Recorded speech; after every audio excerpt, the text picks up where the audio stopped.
Good evening, everyone. Good evening. Good to see you. We are a couple minutes late, but there are signal issues. So I'm hearing there's a storm somewhere, there's a flood somewhere, but it's impacting the signal. So please bear with us tonight. If we fade in and out, if I go in and out, it's just a signal. Black Dave, CBN is in the background working the channels. So he'll do his part to keep us streaming and going. But just wanted to tell you up front that there may be some delay. I'm Dr. Nakumbi. Welcome to the Black Man Unfiltered Network, breaking the cycle. Coach K will not be with us tonight. She had an urgent matter come up, so we wish her well and safe. Hopefully she'll be here next week. So bear with us again, but it was an emergency, so hopefully she will be okay. Her and her family wish her well. Let's see who's here in the chat.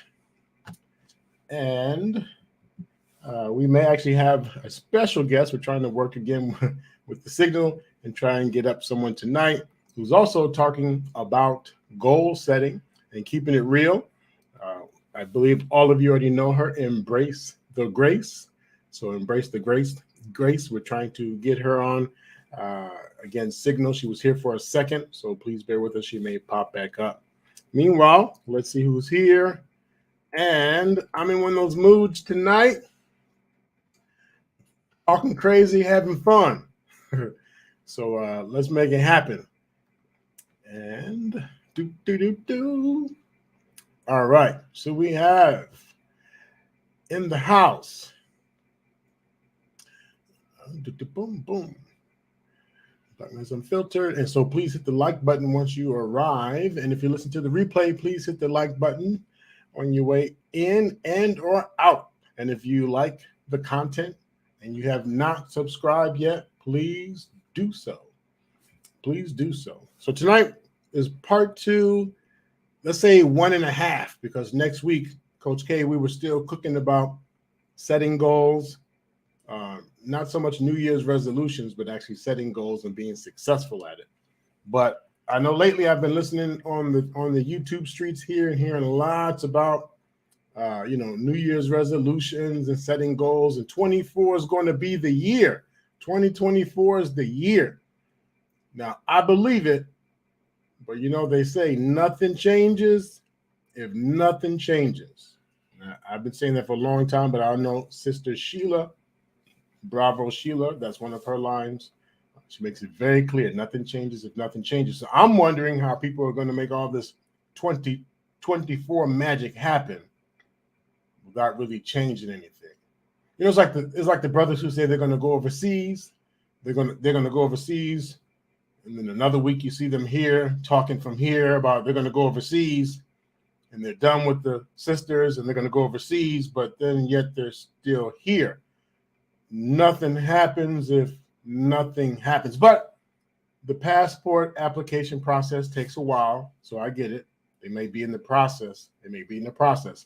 But I'm just curious how 2024 is going to be the year of magic if nobody's putting no potions together. In other words, you're not putting in the work.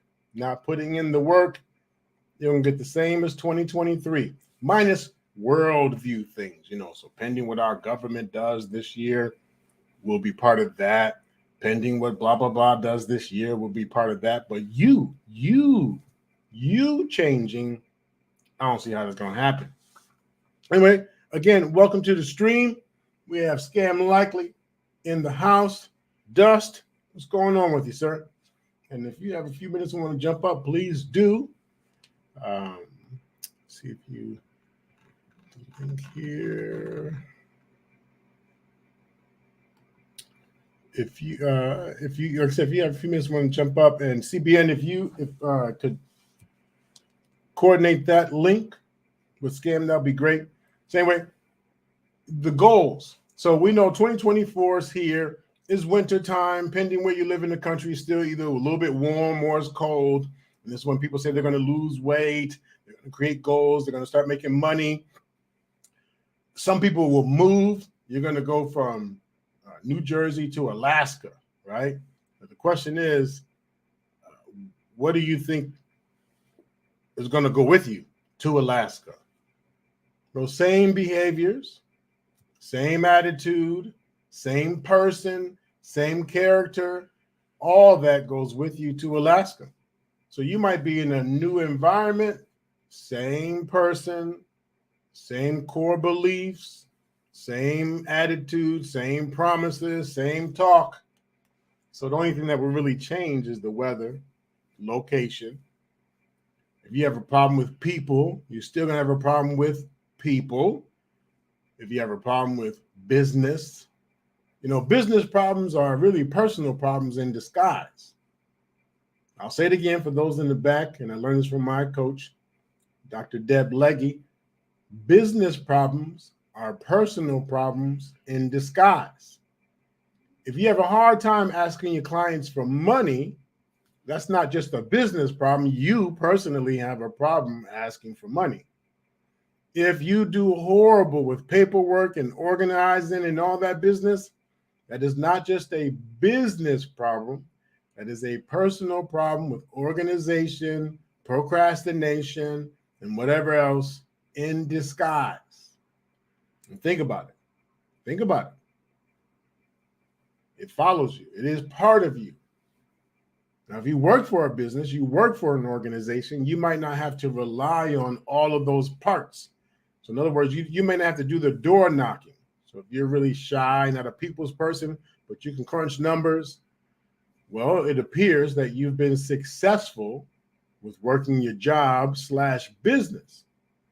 But when you go behind the scenes and you yourself actually have to run the business, it's not the same, because now you have to do some door knocking or whatever that part of the process is. And if you don't know how to do it, if you don't feel comfortable doing it, you can always hire. Absolutely. You can hire out, contract. You can find ways to get it done. But please know the difference between when you work for someone and you can operate your part of the job and actually running the business. Once again, business problems are personal problems in disguise. Relationship problems. Relationship problems are personal problems in disguise. Now, if it's entertainment or not, please know the difference between when you know how to guide someone, how to lead someone, how to encourage, support, motivate, or if you just have control. If you have control, you can be as reckless as you want with the motivating, encouraging, and all that, because they're just a bobblehead. They're a bobblehead. They do what you say, what you ask, full compliance. But is that real control? And then, what happens if you are unable to control? So if you rule by an iron fist, and if one day your fist is not so irony, right? One day your fist is not so irony, will you still have control? If you notice people who don't really have control, how they switch up and they use other methods to either intimidate, squash, mash, pound, hurt, whatever, not just physical. I don't mean physical. I mean a way to shrink the other person so they maintain control. I was just chatting the other day on the BMU network. I believe it was on Tuesday, and I said they were talking about isolation. Isolation. In the jails, when I work in the jail, you could take a 400-pound person, big old brother, big old strong. I'm talking about muscles, whatever you want to call it, and lock them in a room for a certain amount of time. You start hearing them sniffles. And each person is different. Some can do an hour, 4 hours, a couple of days, but that isolation it'll work a number on the brain. And as strong as we are, if you don't keep this in control, if you don't keep this healthy, it won't matter how big you are, how small you are, how much you know of martial arts, and how well you can shoot a gun or any of those things. You have to keep that mind healthy. And if you can't control yourself, you definitely won't be able to control a partner. Now, that word, when I say partner, because I just talked about business, now relationship. So if you have a partner that's in a relationship with you, as the guys were saying the other day on the network, I agree with them. Then you're going to get partner-like relationship quality. So in other words, a partner understands duties that are probably equal to or in agreement of, whereas a person who's with you by duty, I want to be clear, a person who's with you by duty, who understands the assignment. Now we can partner and we can agree to what that assignment is, but then there's the natural duty. Okay, so one side is marriage. I would say marriage comes with a natural duty because marriage looks different for each couple, each culture, each whatever you want to call it. Then you definitely want to understand what those duties are. If you don't believe in marriage, that's cool. But even the title of boyfriend, girlfriend, man, woman, whatever you want to call it, a partner, not partners, whatever you want to call those roles other than partner, they will still come with a natural duty. And I would say come with a timeline. If you listen to what we know podcast, so JT, I love when JT says this. Marriage, what is the reward? I'm not talking about day to day. The end game. And we're talking about passing away, death, till death do us part. So the end game, one of you or both of you, however it works out, will move on. When I talk about a timeline with other relationships, if you go by titles and words, boyfriend and girlfriend, there's no death to do us part. Boy, friend, girl, friend. So you can still be together forever till death do you part. But I'm talking about the duty, expectations. We already know legally there's some things you can do and you can't do. Legally, there's some things you can do and can't do. Fiance, depending where you live, fiance comes with a few benefits. You can sign a power of attorney, if I'm not mistaken, because I don't know all the states, but I know this from experience in Ohio, that if a person's in the hospital and you are their next of kin, and that person is not married, the next of kin has legal say-so, medical say-so. But if you have a fiance, at least what I was told, the fiance could actually have power of attorney and even trump like a mother, father, next of kin.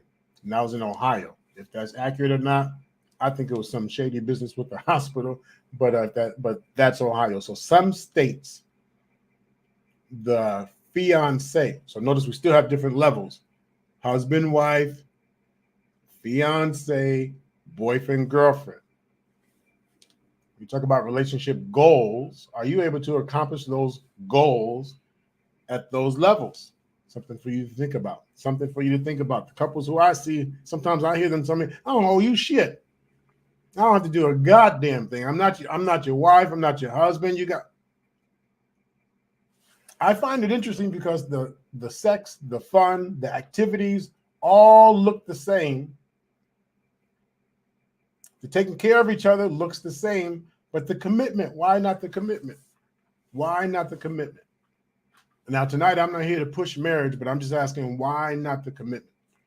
I know in a couple of months, some of you are going to be trying to get committed. It's tax season. Quit playing. I know some of y'all are going to be trying to connect and sign dotted lines and agreements and all that, and your kids and my kids, and, it's my turn with the kids and the neighbor's kids, and trying to hook it all up for the taxes. You know what I'm talking about. Anyway, Scam, what's up? He's at the gym working out right now. No worries. Appreciate you. And again, those who are coming in tonight on the replay, please hit the like button. I'm just here shooting the breeze with you. And CBN's in the network in the back, and he says we do have some technical difficulties. So we fade out or something. Just hang in there with us, please. All right. I want to increase my level of entertainment here. I want to bring up a couple of topics, a couple of ideas, because we're talking about 2024. So this is an election year here in the States. It's an election year. Do you know who you're voting for? I'm not asking you to, I'm not asking you, but I'm asking, do you know? Do you know who you're voting for? Half the people don't even know who they're voting for. They don't even know who's running. Do you know who's running? Do you have a particular side you're interested in? Democrat, Republican, Independent? Do you even know? Some people don't care about politics. I get it. Some people don't care. Some do. But then next year and the year after that or whatever, when you're like, man, this is messed up. And why is so-and-so? And you didn't participate and you didn't vote and you didn't, again, you know you best in your politics. But when it comes to having voice, we get upset if we can't have a certain movie or show on Netflix. We know how to speak up about that. I bet if you asked for $5 of gas, there was a time you could ask for $5 of gas. But if you were asking for $5 on pump 10 and they stopped it at $4.50, would you know how to go in and articulate you shut the pump too soon? So the things that we want is where I'm getting at. The things that we want, we know how to speak up for. Do you know how to also do that for the things that you might need, such as a political year? Are you getting up there and asking for what you need to your local government, to the bigger government, all that? But again, my focus is not so much government as much as it is the focus on you asking, being able to ask for what you want this year. Do you even know your value? Do you know your value? If you were to apply for a job, are you the type that states the level of income that you want? Do you know how to state? Do you know how to put in a request? Do you know how to say, hey, this is what I believe my value is. This is what I want. This is what I expect for pay. Or do you just, okay, whatever they offer. Okay, I'll take it. Okay. Something for you to think about. Do you know your value? Do you know it? And do you know how to articulate it? Do you know how to articulate it? Something to think about. Because if you're talking about advancing, and you don't know your value, you're only going to advance as far as you believe your value to be. You are only going to advance as far as you believe your value to be. Parenting. Your kids are only going to advance as far as the value you believe you are and the value you pump into them. The value that you believe you are and the value worth and the value that you pump into them, that's how far they'll go. That's how far they will go. And if you're yelling at them daily, you're a piece of shit and you're a piece of that and you're crazy and you're dumb, and don't be surprised if they live that out. If that's how they live, because that's what they've been told and they believe. BMU, you probably have heard him a few times. If not, hopefully you have. You heard him a few times talk about sports. His children are engaged. He has family time. Mr. Bennett on here talks about family time. Okay, quite a few people on the network here talk about family time and what they want to do with their kids and their teens, what they want to teach them. And you hear things like spend time together, talk, conversations. If you attend the barbershop, no, wasn't the barbershop, but I remember one time Mr. Bennett and I, we talked about, hey, at what point do you have the conversations about sex with your adolescent? It's a good question. But see, to be able to talk and have those conversations with men first, with people first, your crew, your inner circle, family, someone you trust, to be able to have that conversation, so you can then have the conversation with your children. And someone else asked, at what point do you like bypass your parent? I mean, as far as growth, the old gangsters, when they say you are now at the point where you could lead, we want you to lead, take over. So at what point do you and your child, we talked about that on the network here, at what point do you pass your child? But if you believe your value is only here and your kid is growing past you, and then all of a sudden you feel like you're not nothing, you cannot blame the kid because they grew. You cannot blame the kid because they grew, because you believe that you have no value. Same thing in a romantic relationship. When you first meet, you might be up here a little bit and you're leading. In fact, if you're a first stepper, You know what I mean? Like you help build, and all of a sudden they start passing you. They pass you. And then they look at you like, wow, how am I supposed to respect you? Because you didn't grow with me. You stayed here. You had all this value, helped to grow. They passed you, and so guess what? That relationship fizzles out. You get another one where you're here and they're there. You help them grow. That relationship fizzles out. Then you repeat the cycle. You must increase your own value if you want to get the level of respect that you want, especially when we're talking about children who are going to grow past you. Technology. My parents don't know technology like I know it, and I'm not going to know it at the point where my kids are, at some point where Dad, I don't know what that is. And it might be too intimidating. Remember parents who went from the rotary phone to now that big Motorola, and then the big Motorola to the flip, and then the flip to the new iPhones and stuff? For some of them, it's a culture shock. Some rolled with it. Some were able to roll with it. And other folks were like, yeah, I don't know what that is. They're gonna get into my account. A cloud? What a cloud? What's a cloud?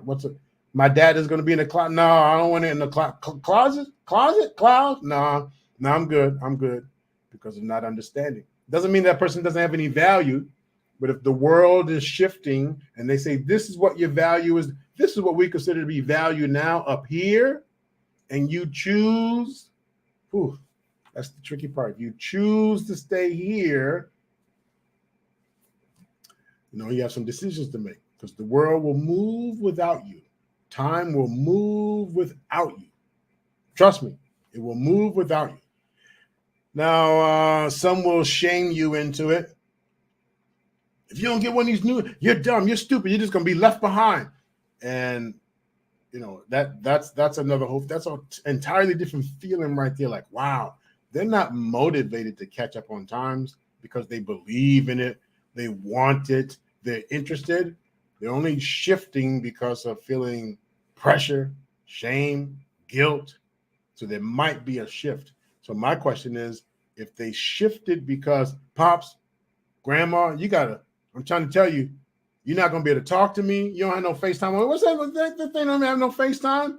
And the grandparent switches because they trust you, but because they feel pressure. How long do you think they can sustain the excitement for the devices, for the future, for the whatever it is? How long do you think they can sustain it? Any of us, if it's not authentic. And I don't mean like you can't put some pressure, like I don't want to confuse the words. It's not that you can't do some heavy influencing. Listen, I'm trying to tell you, Grandma, you have to. They're not going to service that anymore. Sprint is not even going to service that anymore. So if that's what you're trying to do, Grandma, that's not going to work. I'm just trying to tell you, I'm trying to help you. So that support, it may sound harsh, but the kind where you're shaming the person, you're stupid, Grandma, if you think somebody's going to. Okay.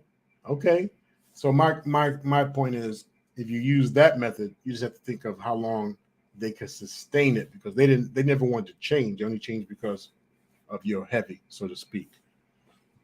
Lady Navoa, what's going on? How are you doing? Crystal Lights in the house. Hello. Marcus Antonio's in the house. Welcome, everyone. Mr. G1804 is in the house. Welcome to the Black Man Unfiltered Network. Breaking the cycle. As you can see, Coach K is not with us tonight. She had an emergency, so please bear with her. We send prayers out to her and her family. You have me tonight, and I'm just doing free flow, still centered around goal setting. And I'm in one of those moods where I am talking a little shit tonight too, just because I want to have some fun with it. My whole idea is, 2024 is here. People say they're going to change. This is the year. But nothing changes if nothing changes. Shout out to Pastor Sheila. So if you have questions, throw them up in the chat. Don't forget to hit the like button. And so far, I was talking about personal problems, if you don't know how to adjust and you still have these personal problems, they will show up in your business, and business problems are personal problems in disguise. And your romantic relationships, if you have personality issues, is going to show up in your relationship. So relationship issues are personal issues in disguise. Family, so you have a lot of conflict in the family, stuff going on. You can say, that's not me, that's them. But we all play a role. We all play a role. So therefore, family problems are also personal problems in disguise. Interpersonal meaning it could be friends, family, but person to person. If you seem to have a friend, lose a friend. Have a friend, lose a friend. You can talk all the shit you want about how messed up they are. They don't understand. They're fucked up. They don't understand. They're just stupid. They're stupid. But why do you keep connecting with the stupid people? Why do you coincidentally, conveniently keep connecting with the stupid people? Why do you keep cycling through these relationships and friendships? At some point, we have to look in the mirror and figure out what the you part is. We all bring a percentage to every relationship. So interpersonal problems are personal problems in disguise. Want to challenge the group here for a moment. No doubt. I was going to ask Coach K this tonight when we were talking, and I'll ask her next week as well. I was going to ask her because we were talking about creating goals and then taking the steps because you want to be successful with it. And starting with the why. Why am I even creating this goal?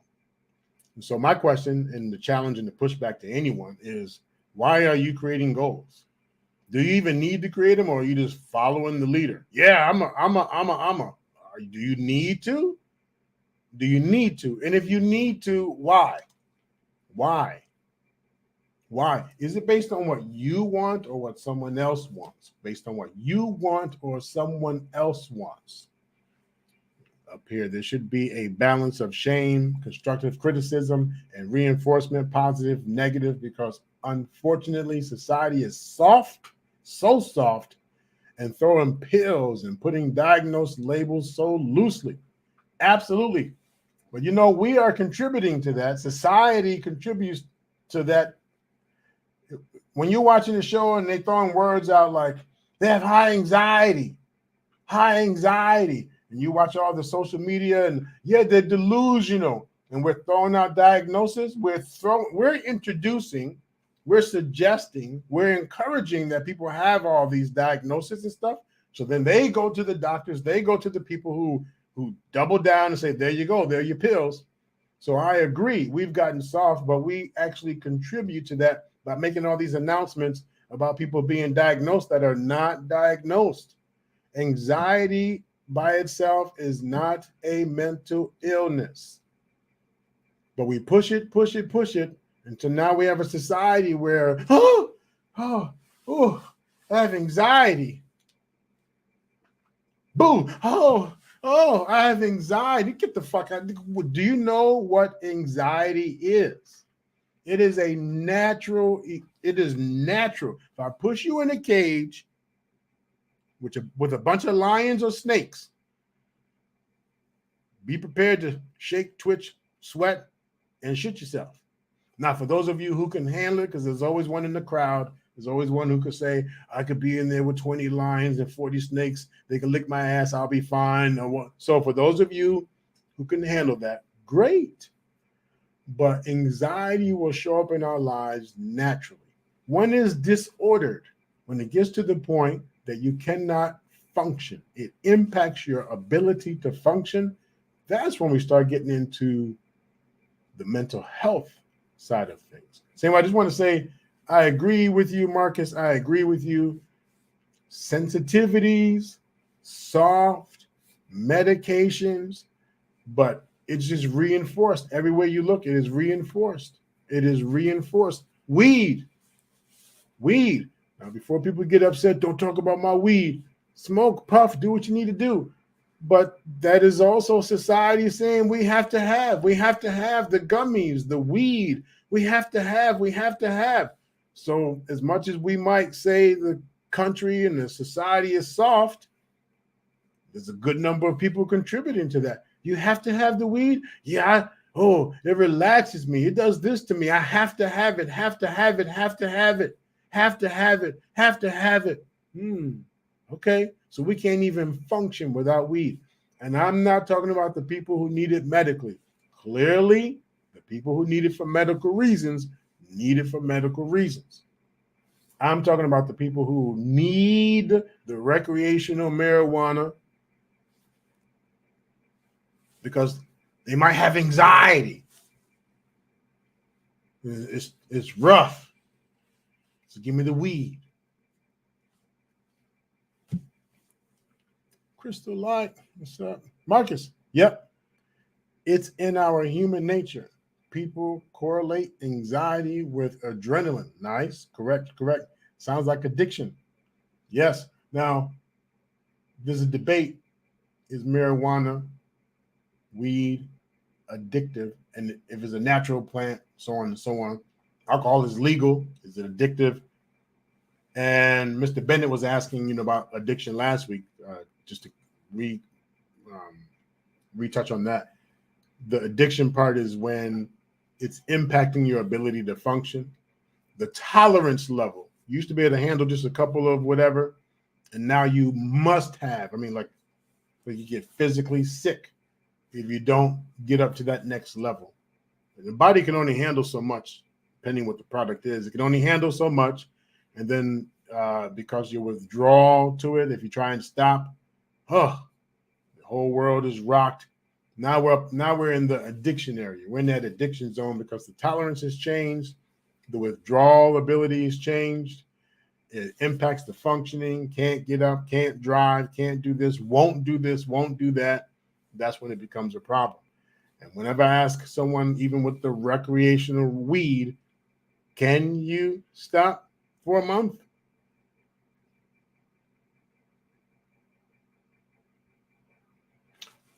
$2 weeks?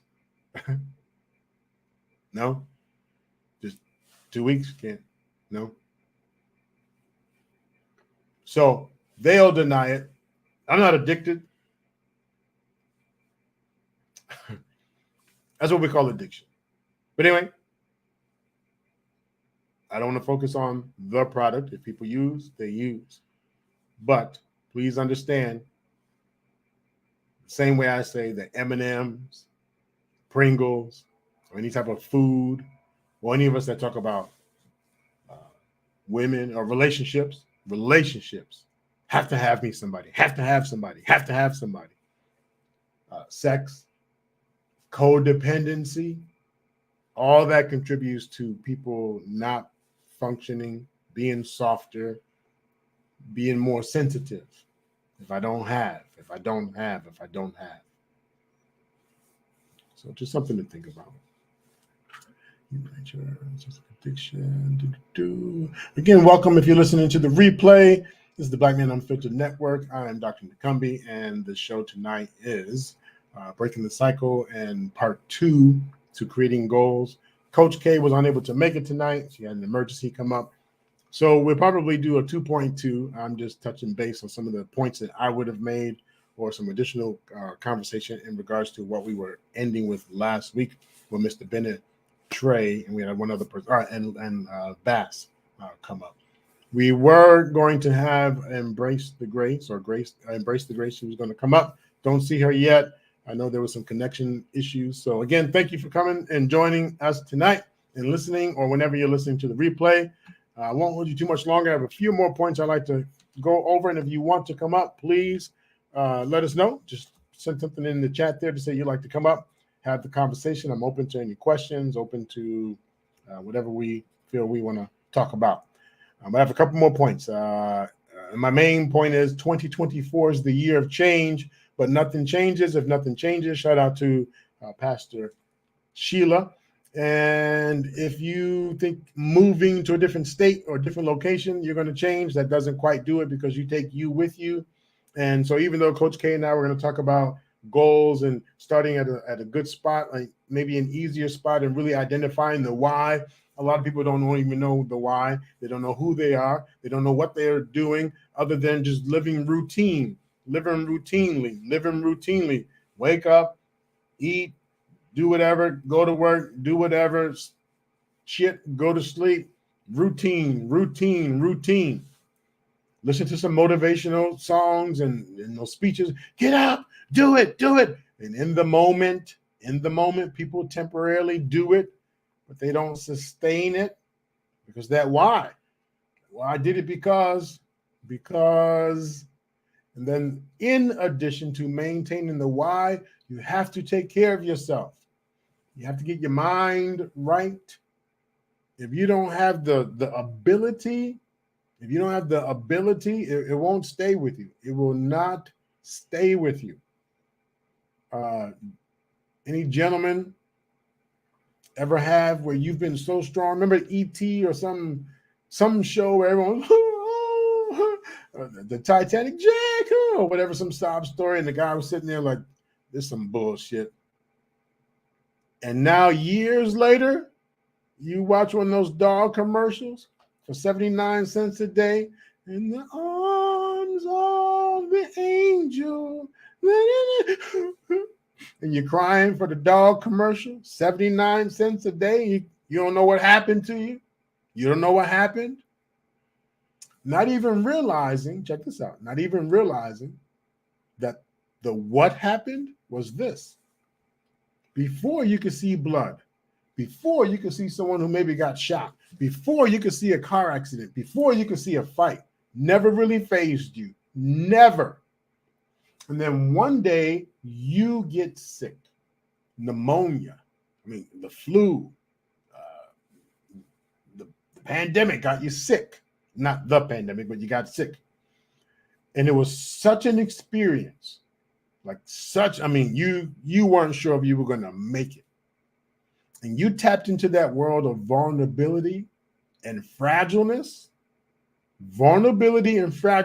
And all of a sudden now, you see a fight and, you see blood. You hear of death and, ooh.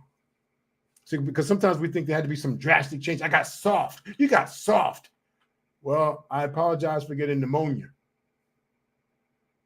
See, I didn't do anything to go get soft. But that experience, that vulnerability.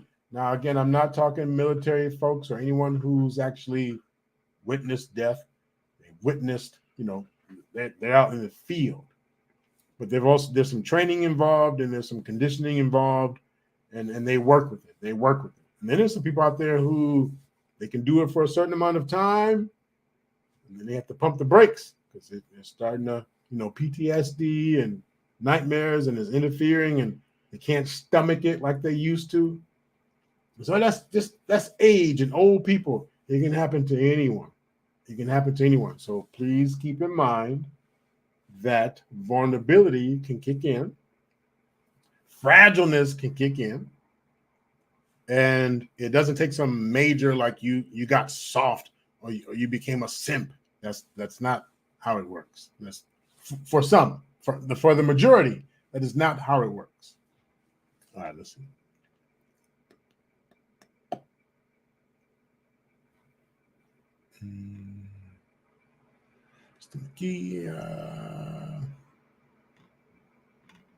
All right, you guys have any questions? Want to throw up here? Any questions?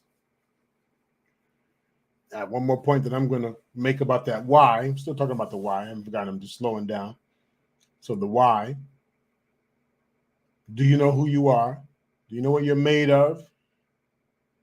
And don't feel bad if our parents, anyone who raised you, those first 5, 10, 15, 20 years is all about taking care of other people.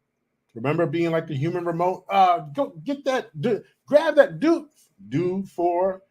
You have your favorite teacher you should do for. You have your favorite friend, your best friend you should do for. Your parents, if you had grandparents. So you have two parents, and if you have the traditional two parents, and then two grandparents and two grandparents, it's already that's already a gang of folks right there that you've learned, been groomed a bit, conditioned, taught to love. So far, it hasn't been about you at all. It has not been about you. You develop these belief systems based on all these significant people in your life. But when have you discovered you? You for you. And if you're locked down on that mentality of do for others, do for others, do for others, to the point where you can't say no, people pleaser, can't say no, all these other titles, some of them, are now even sensitive to say, don't call me a people pleaser. So whatever word you want to use where you don't know how to say no, it feels uncomfortable for you to say no. It feels uncomfortable for you to have conflict. If you're like that, then guess what? Creating goals for you. I'm sick of this shit. It's about me. This year is going to be about me. How are you going to make it about you if you don't even know about you? Simple question. How will you make it about you this year because you're sick, tired, angry, upset, hurt, you feel robbed, cheated? No more. How will there be no more? How would it be upheld? How would it be upheld? How do you put that fence in front of you and have it stand there if there's no foundation to hold it? How do you put the bars in front of you so people can't get in? They can't get in with their toxicity if your bars are this wide, whatever, so people just slide through. You won't be able to sustain it. You won't be able to make these magic changes and make it about you this year. You'll continue to do what you do. You'll continue to do what you've always known, what you've been groomed and conditioned to do. It's that simple. Now, how do you change? Wouldn't it be wonderful if it's just one magic answer you can change?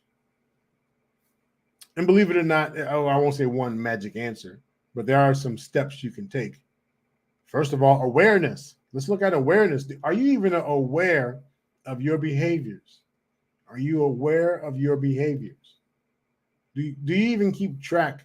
Like if someone said, you always, here's an example. Sometimes people tell me like, when you do this, that look, oh, here we go.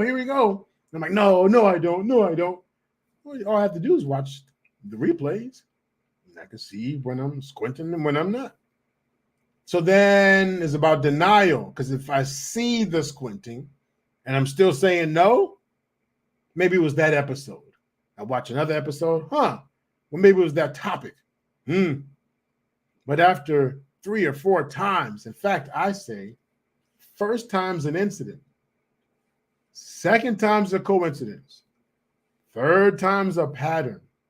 It's a pattern. And once you go past the pattern of behavior, why would I still be arguing with someone like right now? Why would I be arguing with someone about if I make this face when I already have a pattern of doing it? So if I'm talking about changing from now on, you're not going to see me. You're not going to see me. I'm from now on. Are you able to sustain this attitude? Because there's also a thing called acceptance. Who says that you have to change? If someone says, oh, why do you always, who says I have to change? But if I believe in the power of influence, like, oh, you influence me and I don't believe I'll have anyone. If I believe this whole perception that what you say about me is what matters most, then I'll be here working on the forever so I can make sure that I made everyone happy.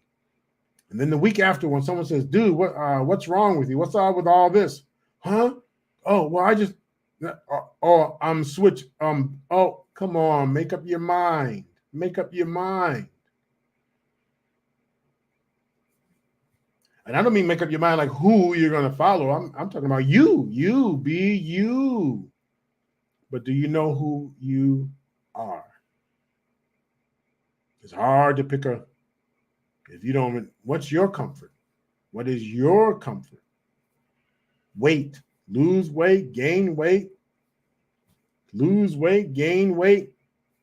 Now, I'm not talking about getting to a certain size and then going out in the community and proving body shaming is a real thing. I want to prove body shaming is a real thing. That's not what I'm talking about. I'm talking about what makes you comfortable and be realistic with it. Because at a certain weight point comes health issues. But if you know you take a certain medication, you know, the Western world here, we love to give medications. If you know that you take a certain medication and one of the side effects is weight gain, and you're doing everything you can to control it on your side, but you're still gaining weight, but yet you're personalizing it like as if you failed. You have to know the difference between what you can do and what you can't do. And if a certain chemical is causing the weight gain, but you're beating yourself up mentally like, I'm a failure, what did I do wrong? I can tell you one thing most people are doing wrong. They don't even know what's in the medicine that they're taking. I can tell you what one thing that most people are doing when it comes to this particular topic about what am I doing that I can't seem to get the weight off.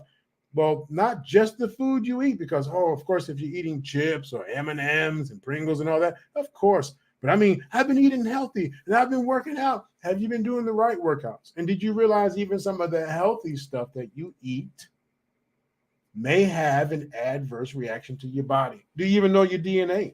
Do you even know what kind of chemicals, yellow dye, red dye, blue dye, do you even know how they impact you? So you can switch to Diet Mountain Dew. I'm doing diet. But do you know how that yellow dye or the aluminum in the soda is going to impact you?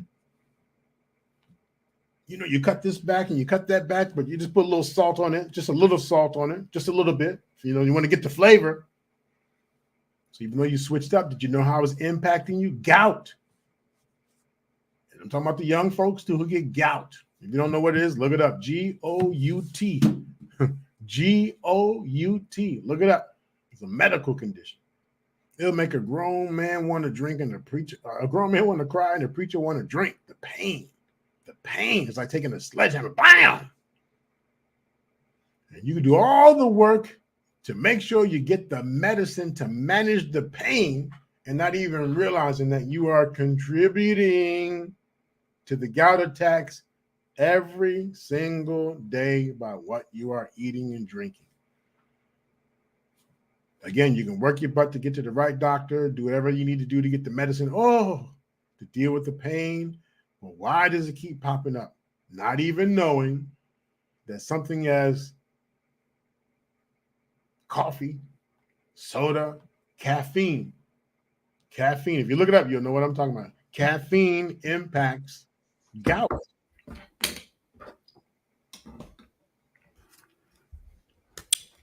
Mr. Scan, what's up? What's going on? Yeah. How you doing? Let's see. The red dye, they say, is the worst of all. And people forget how soda like Coca-Cola can clean the rust of a car pipe, right? You can clean the car pipes. What do you think it's going to do to your inside?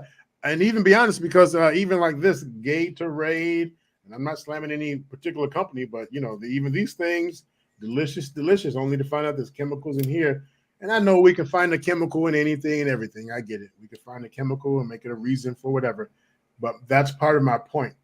You can do a lot of work to do one thing in one area and not even realize that some of what you're doing over here is adding to the destruction.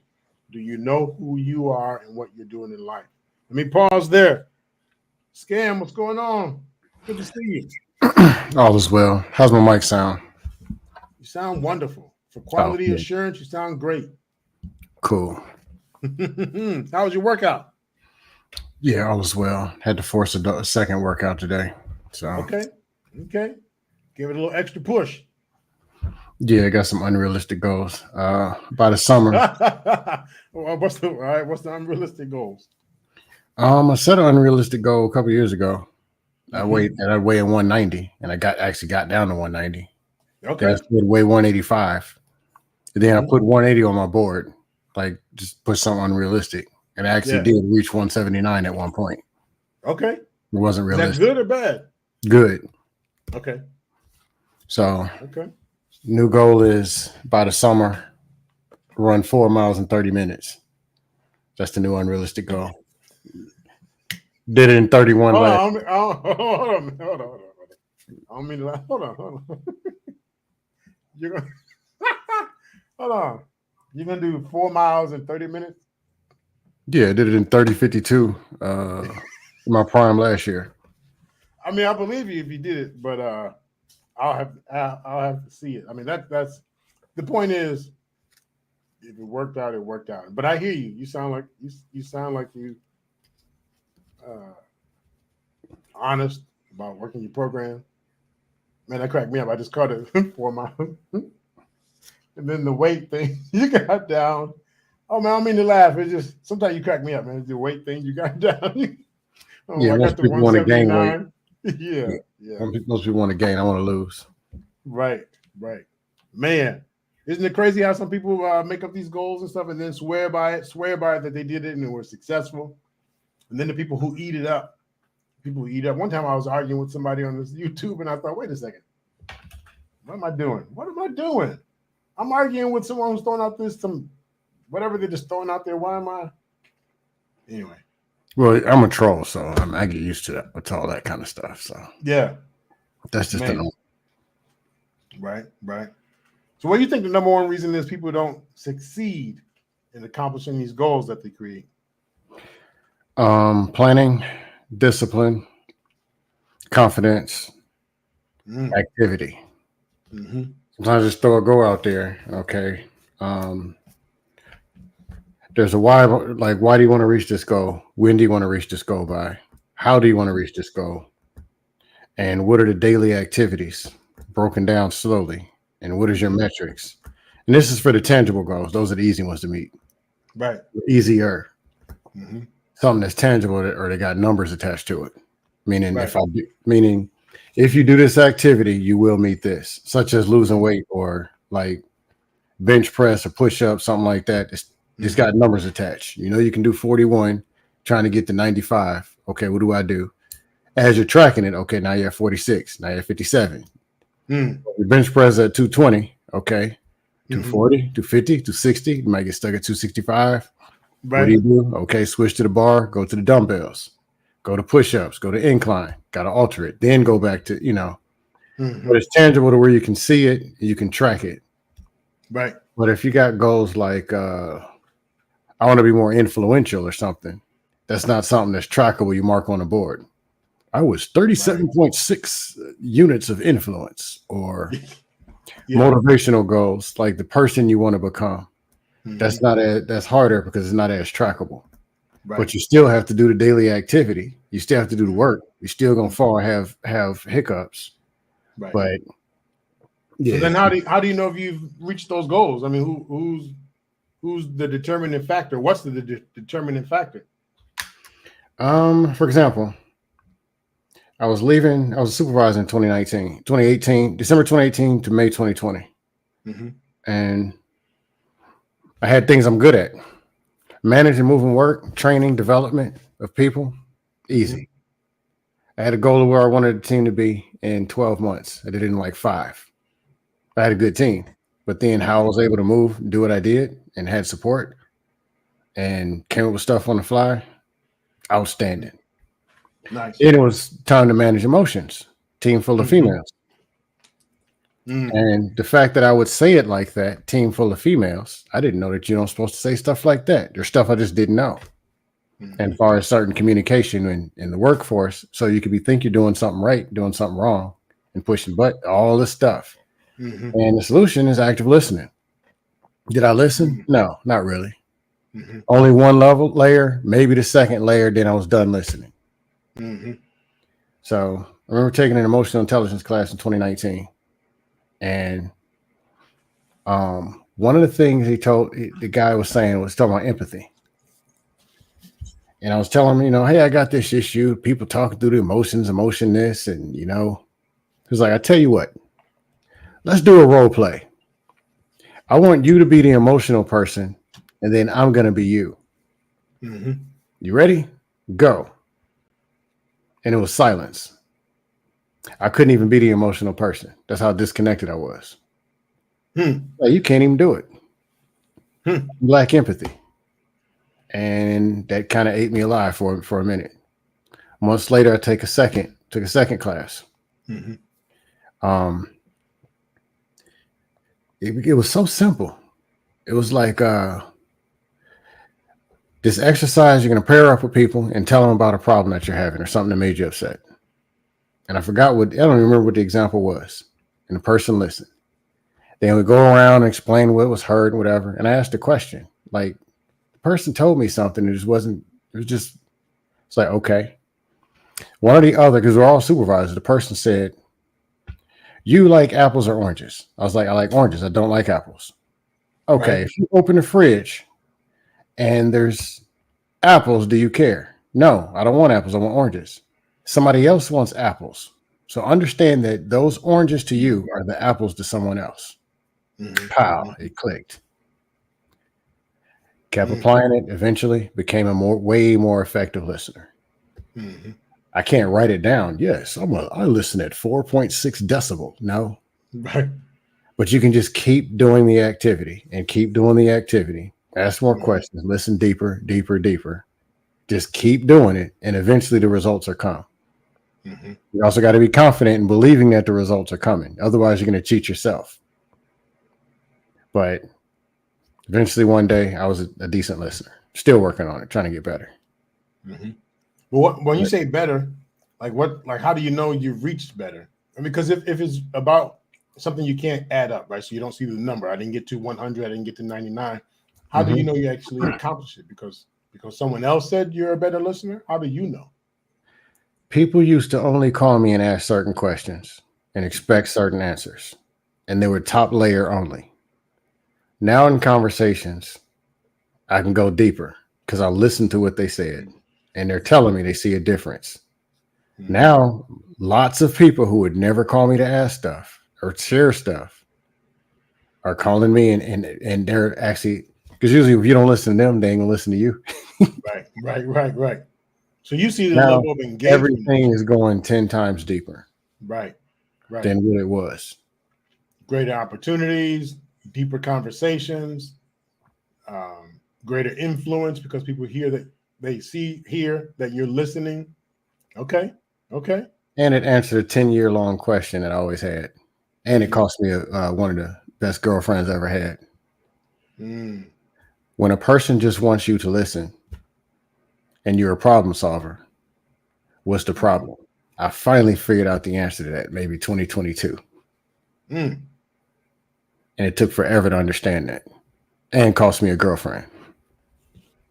Well, I got to think about that one. Beautiful. So one wants person to listen, the other one's a problem solver. Got that part. So, but who not blame? Blame might be the wrong word, but then who's the blame? That's again the strong word, but who's at fault if the relationship doesn't work? Leaders always at fault. Effective leaders are effective communicators. Mm-hmm. I wanted her. She did everything I was asking of her. Her femininity level was at a 10, which comes with emotion. Emotions are to be managed, which is responsibility that, of course, I want the person. And they're open enough to share things with me. Right. And if they start talking and they want a deep listener, and here I come, why'd you do that? That doesn't make sense. I killed the whole everything. Then they're telling me you don't listen. Yeah, I do. I heard exactly what you said. I didn't know that listening doesn't mean recording. There's listen to record. That's layer 1. Listening to record and understand, layer 2. Listen to feel. Actually putting yourself and understand where it's coming from. Layer 3. Layer 4. Listening to navigate, to where you can do all these at once, hear it all, feel it all, and you already can shift the person into where you might want it. And then don't even say anything yet. Right. I didn't know how to do all that. Now I have a challenge for you. Uh-oh. Let me give a shout out to the world class and Lou Medic. What's up? Challenge. Stop by. I'll get to you in a second. Welcome to the Black Man Unfiltered Network. You said challenge? Yeah, I got a challenge for you. I have a challenge for you. This is the breaking the cycle. Coach K is not here tonight. She had a family emergency. Sending out vibes of endurance, safety to her and her family, and prayers. So welcome here tonight. As you can see, I'm up here with Dustin. I'm about to challenge something he just said. And a lot of people fall into this. A lot of people fall into the fault and blame game. Now, the positive, I heard 1 billion% positive. And shout out, speaking of positive, shout out to those who, I don't see some of these things until after the day or so later. So shout out to those who are sending cash apps. Much, much, much appreciated.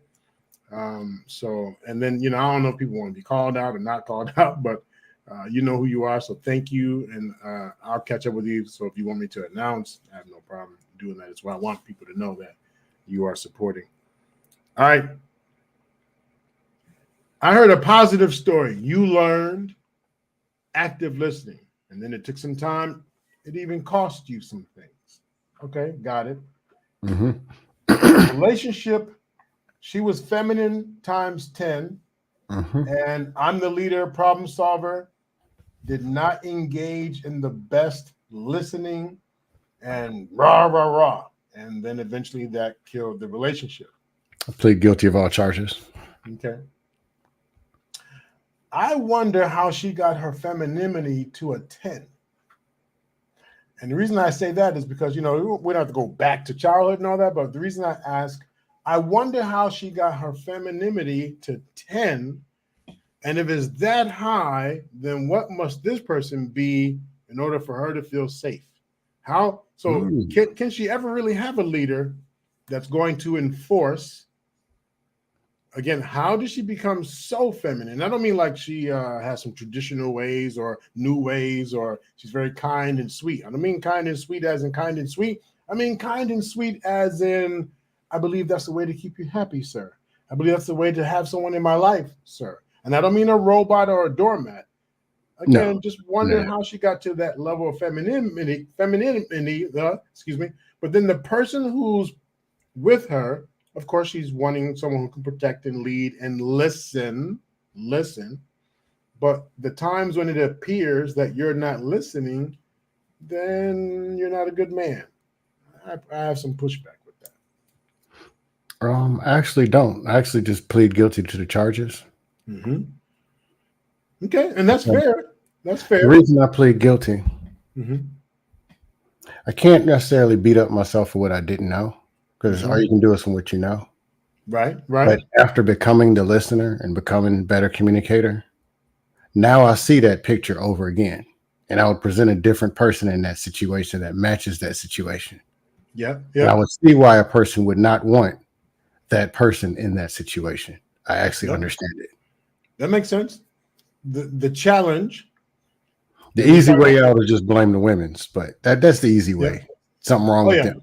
No, I'm not even talking about blaming the women. I'm talking about knowing when we're accommodating too much. So when we're accommodating too much, then things change because some people have to go through some pain. Some people have to go through some struggles, and we go through it together. And I don't know how the relationship ended, but we go through it together. I'm increasing my listening skills, and I may have barked a few times, but how much do I accommodate? Because when you say I plead guilty, that's awesome. I salute you for taking ownership and not blaming. At the same time, I just want our listeners to also know we have to be careful how much accommodating we do, because sometimes it's not 100%. Every relationship, both people bring something to the relationship. Every relationship, both people bring something. So that's my only pushback or challenge for us to recognize how much do we accommodate, and then now we take ownership, and some of that stuff doesn't even belong to us. I hear what you're saying. I'm a believer that when you take on something as a leader, you take on all. You, the person, the team, whatever it is, relationship, team, management, and job, whatever, you take it all. The team takes it all, because somehow, somewhere, it's going to fall on the team or on the actual whole unit. So it can't necessarily be, all right, well, I'll take this, but that's on your day. That's right. It's going to have an effect. And just like if you're weak in an area, you want somebody to be able to pick up the slack or at least acknowledge or do something. That's the whole effort of a team or of a family or of a group. Right. That's the power of a group. Is that somebody can be weak and somebody can pick up something. And if the team doesn't do well, I'm sorry, go ahead. Go on. And where I might have been weak, was she there to pick up anything? Yes. Where I was weak, where what I might have needed from this person was I getting, yes, and some. Where something that she needed, no, wasn't there. And the fact of not knowing what was there, let it keep going and keep continuing. And then it becomes, hey, I can't count on this person for this thing. And say, even with, let's just say parenting, though I'm not a parent, the child sees some kind of neglect or something. They're 10, they come with you a problem. Hey, I have this problem. And you don't hear it through, see it through. Either the best thing is to acknowledge and try to navigate them through, which helps them in their actual, because what it is a teaching lesson. Navigate them through the process, which challenges critical thinking. Right.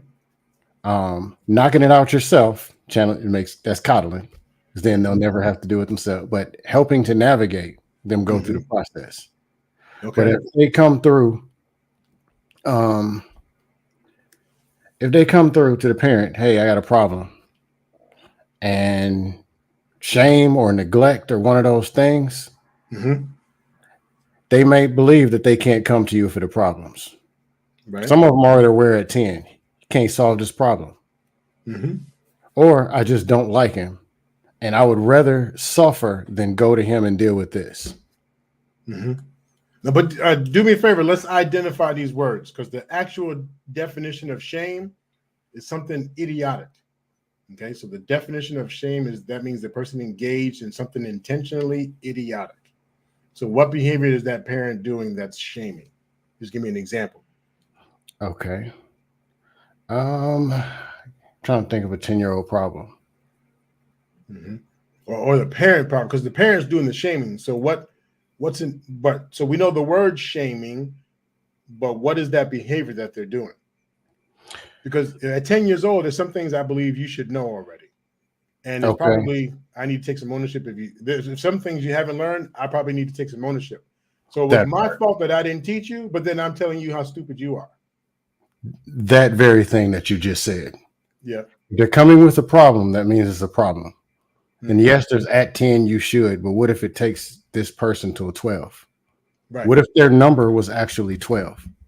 Right. What if the number was 7? Yeah. And there's something other, because the first step of problem solve is identifying the problem. Yeah. But versus already going to the communication and the consequence. First, identify the problem. I can use that same process though. Okay. You might feel shamed, especially in our current society.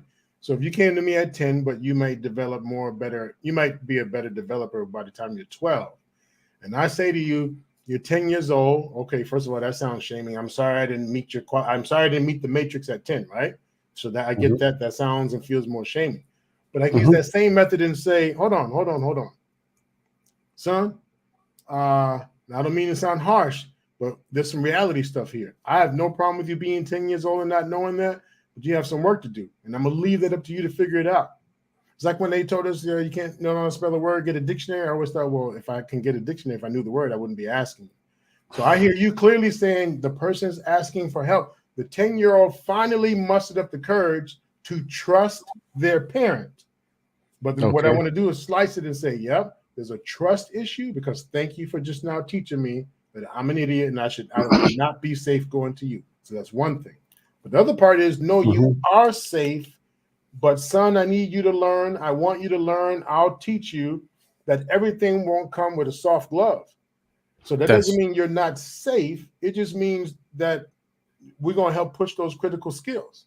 Right. That's a navigation process. Yeah. Hey, I'm going to show that's more. Hey, I'm going to navigate you, not navigate you. I want to see if you can get through this process at 10 years old. Yeah. It's a challenge. And it's a test of critical thinking. And also to where they can also possibly come back and still feel comfortable coming to you. Hey, I couldn't figure it out. I tried and I couldn't. Versus putting them in survival mode. Depending on the person, everybody takes things different. Some internalize. That's where a lot of people got low self-esteem. They internalize what you said. They believe in the system. And you told them they're not meeting the standards of the system. Therefore, they're a failure. And they internalize it. I suck and I didn't pass as a 10-year-old. Some of them are rebels. All they know is what you did was wrong, and now they want to get you for it. Right. Right. You didn't communicate in an effective way, and it's your fault because you never taught me how to do this anyway at 10.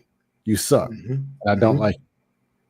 Some of them, whatever this conversation is or whatever you're doing and speaking is so negative, I don't want to ever come to you with a problem again. I'll either figure it out or I just won't. Mhm.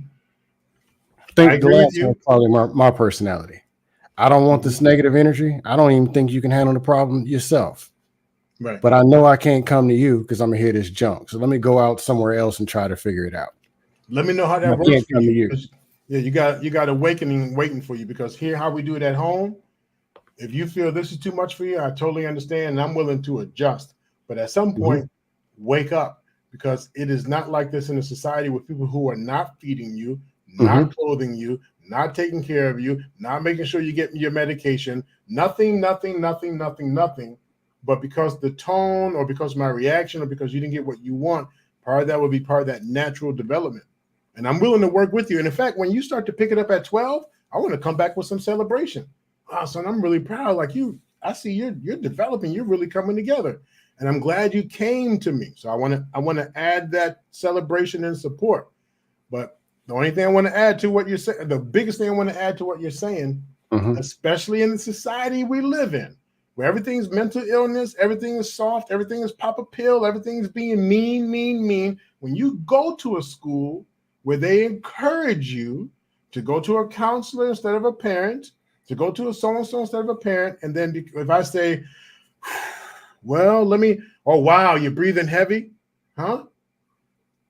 I was going to, so I think there's a fine line between sensitivity and a parent actually shaming you. Again, the definition according to Webster, and I'll hand it back to you in a second, but according to Webster, and I don't know about heart, but when I speak on this topic, I talk about that shame means something that was done idiotically, ridiculous, and on purpose.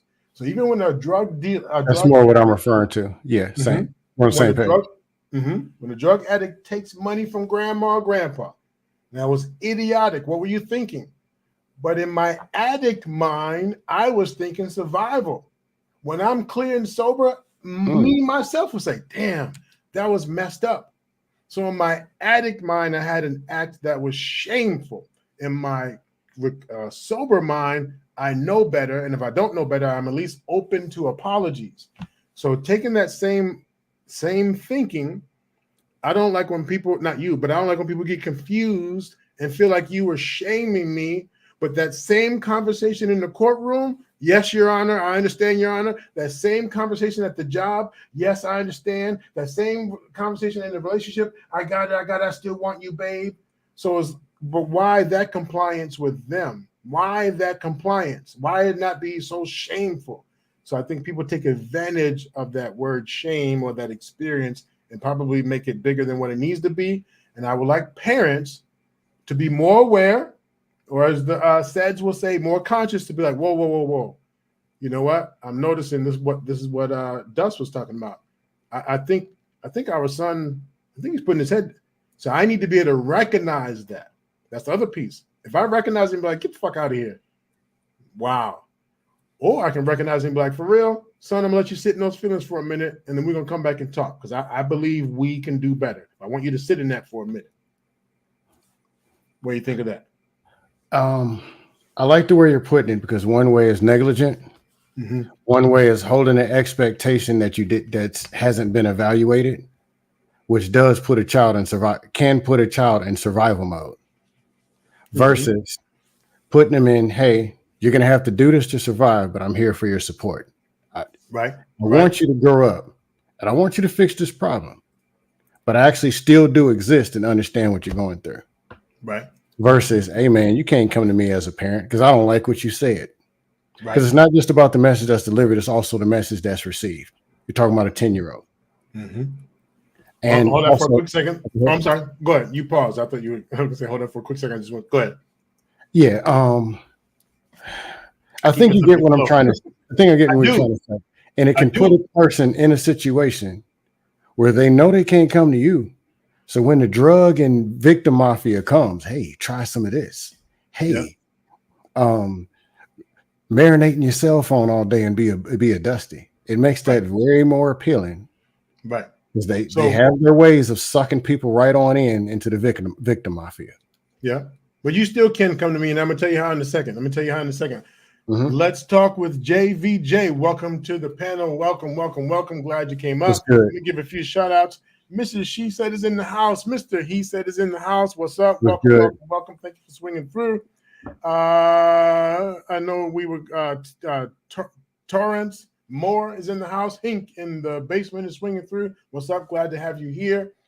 Black Man Unfiltered Network breaking the cycle tonight. Coach K is out with a family emergency, so much prayers out to her. We are shooting it tonight still with some goal-setting conversation and some reality conversation. Dust is on the panel. He was talking about the idea of growing to the point where you recognize your behavior has actually cost you, like relationships and different things over the years. So getting to that point of like, wow, I recognize and I'm more aware. I threw out a challenge, not so much to Dust or to Scam, but to say, oh, I like that, but I do have a challenge because our world is shifting. Marcus was talking about, our world has gotten soft. Pills, sensitivities, can do this, can't do that. So you take that, you take the old traditional way, and you kind of meet it in the middle and have some challenges about how can we still use these processes that have worked for many families and add a piece to it so it works for both parties. And I'm going to answer that in a quick second. Let's talk with JVJ on the mic. How you doing, sir? I'm doing good, man. Y'all both doing all right tonight? Fabulous. Well, look, I was caught up in, especially when y'all got to the part about the shame. Mm-hmm. I think in today's society we view it as a negative connotation. Pretty much. And I think that it should be viewed as a positive one. But we've kind of gotten to the situation where, going to what you said about Marcus saying that we're soft now. The society's gotten soft, especially on the men's side. I truly believe that's the case. Like, if I had a child, especially if I have a son, if he does something wrong, I'm not going into the situation to reprimand him, thinking that if I go this far, he might not come back to me. Because that's not what I'm worrying about as a father. Right. My number one focus is when he leaves this house that he comes back alive.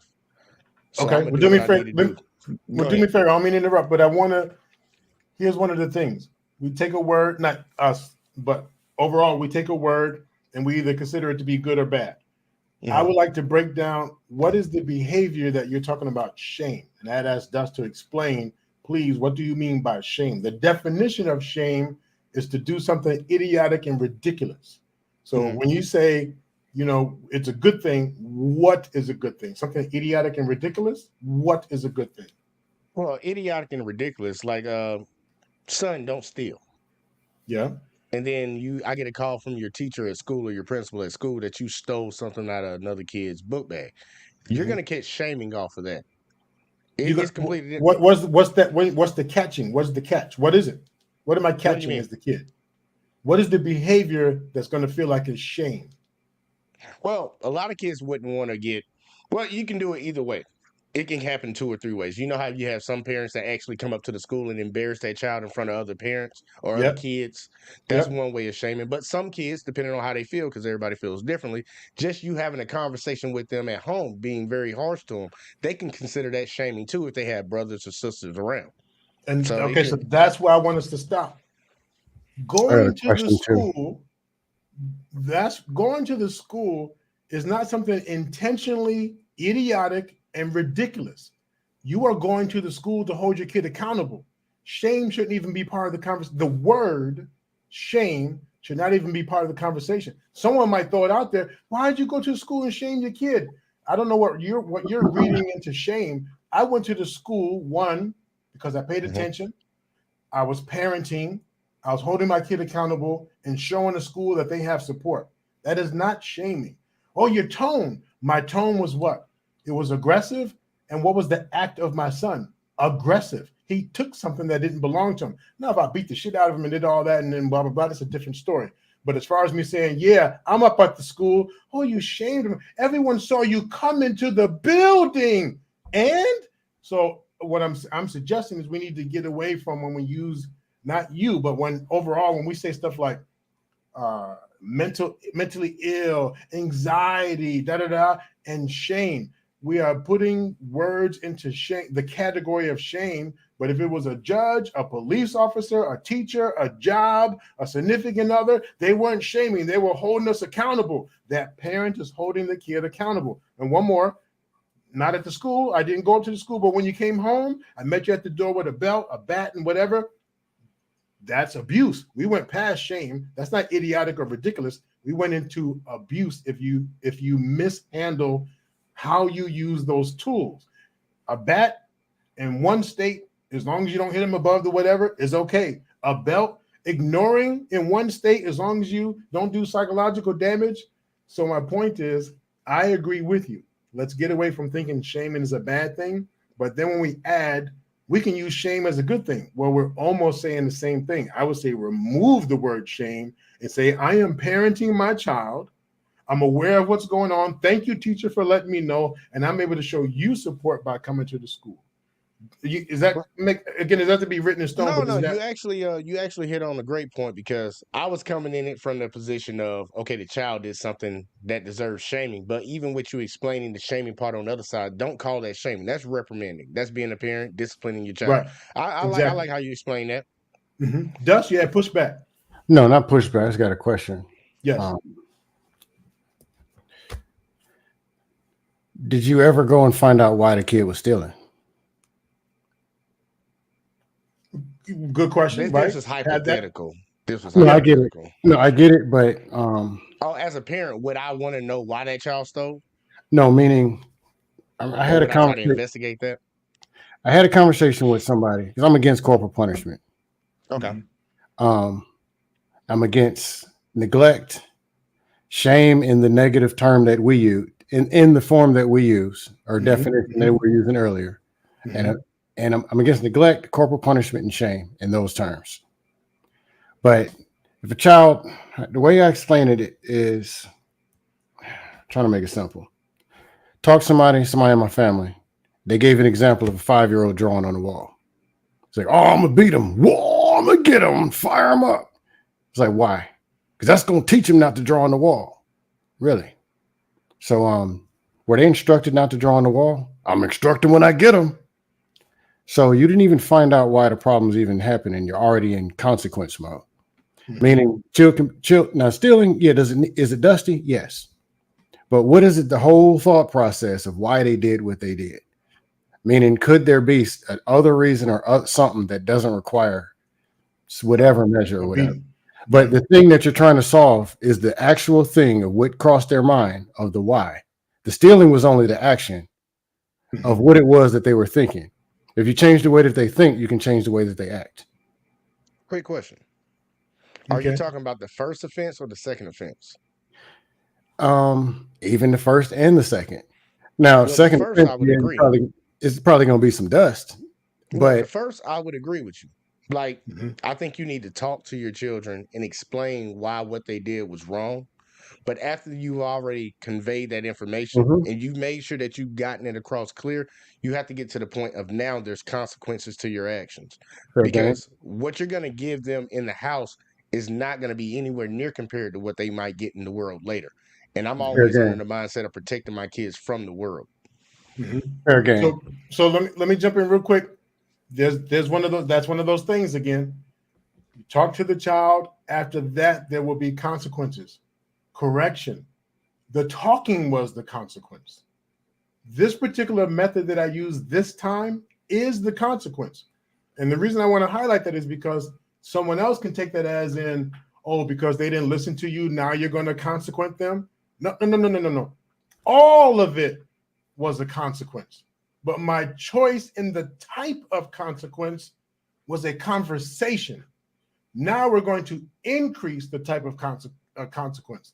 And I just want to highlight that because so many people would jump and say, oh, because you didn't say your words and they're going to make it seem like because you weren't happy with what was said and what was followed through on. I wasn't happy with any of it. And my choice of consequence in this first round was through communication. So that's all I want to highlight. It's all consequence. Well, I like that you say that. I hope that people are smart enough to get that. Because Oh, but clearly, no, like, they're not. I mean, some people ain't. no, or just not you just listen, but hear this. Yeah, I tried to talk to them, but clearly they didn't listen. Now I got to add a consequence. So common sense says I need to increase the consequence, but people run with they'll separate the two, and then because the word consequence is introduced and it looks like a spanking or whatever, that means consequence means beating. When no, if you understood and really followed, you understood that once they did the behavior, my response, the consequence to that behavior, there's a consequence behind everything we do. Positive consequences, negative, man-made, natural. So I just wanted to highlight that and have us be aware, especially if you're one of those parents where you get pushback about, oh, now you're no, there was no now you're. I start with a consequence and then I shift in the type of consequence. Is tomato, but it makes a difference for some.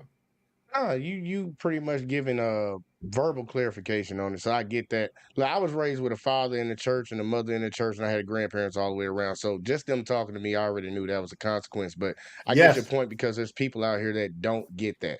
They think their right, mama just yelling at them, their daddy just yelling at them, and then when they get a whooping, okay, now I'm getting a punishment. right. The Now, punishment started when I talked to you. it started when I talked to you. Now, again, the word sound, oh, you punished me. The consequence, my response to your behavior. Yes, whatever you want to call it is my response. Now, Dust, here's what I really want to push it. I really want to push it now. Okay. You don't believe in corporal punishment? No worries. There's another side of the world that says, in the addiction world, we say until the pain of your consequences outweighs the behavior, the joy of the behavior, you won't change. There's an entire world, part of the world that says until the pain, and as I said, there could be natural, man-made, soft, hard, whatever the level of, but until people hit rock bottom, until people are sick and tired of being sick and tired, until they lose everything. So there's some parents who say, I'm not just going to sit idle and let you lose everything. I'm going to do everything that I can, which may feel painful, but until the pain of the consequences outweighs the joy of your idiotic behavior, shameful behavior, and if I don't respond to that, I'm actually being idiotic in my parenting. I'm being neglectful in my parenting. Doesn't mean I have to put my hands on you? No. But I may have to increase that level of pain until the consequences outweighs the joy of the behavior. And now let me pause one more. Let me give you two more things and I'll switch it back over. I do agree with you, Dust, that if it's just whack-a-mole, that how long do we sustain that? Are you really teaching anything, or was it just you getting your aggression out? That's abuse. That's not parenting with consequences and tools.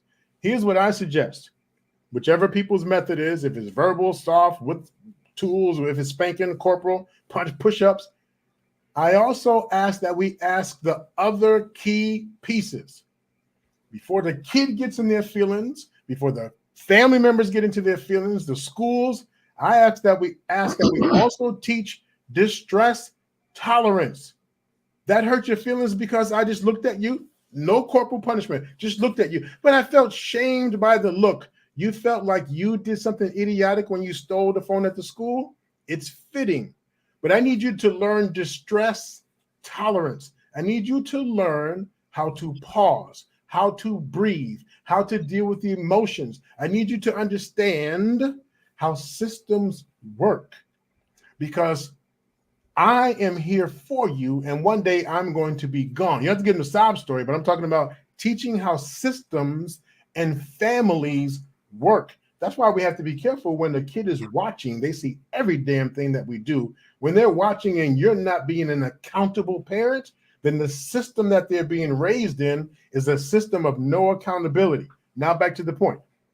Distress tolerance, how to manage it. There are about 5 skills that they can practice to learn so they can get to the point of, and I'm not sure if this is where you were going when you said, why did they steal the phone? Did we ever ask? I wanted one. So you felt you had to steal it? Yes, because I wanted. It came out of a place of a desire and an opportunity. Desire, opportunity. A purse is a purse is a purse. Why did you steal it? What was inside, I wanted. I felt entitled. I felt entitled. So in addition to whatever the consequence you choose, in addition to that, are we teaching them to be mindful? Did you observe what's going on? Did you think about what's going on? Did you consider what's going on? Were you mindful at the moment before you stole it, at the time you stole it? Empathy, compassion, sympathy? Did you even have any of those cross your mind? How do you think you were going to get the phone to work? You thought we were just going to hook it up. Oh, where'd you get this? Yay. And for the idiotic parents that sounds disrespectful. For the parents who engage and encourage that, then guess what? You're going to get kids who are willing to steal a phone and give it to you because you know you get service on it.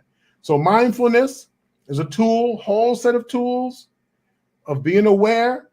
I don't know if you've ever said, damn, I wish I just knew that. I wouldn't have had half the problems that I have if I just knew.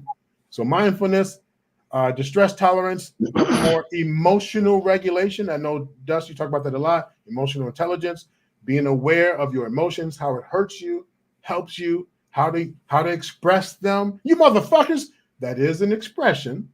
Does it serve you? And then I'm sad and hurt. Does that serve you? So use it appropriately, knowing how to use it, but still have some emotional intelligence and an ability to manage the emotions. Last couple, interpersonal skills. Is it that the parent is not talking to them, or parents don't know how? Neither one of them know how to talk to each other. We don't have interpersonal. This is how we talk to each other now. So interpersonal skills are horrible. And when I go up to the school, that is a form of my interpersonal skills. I'm up at the school to see you. If I had a game or something, you never come up. I'm here now because you engaged in behavior that's not about our family values, not about our traditions. I'll land there. Thoughts?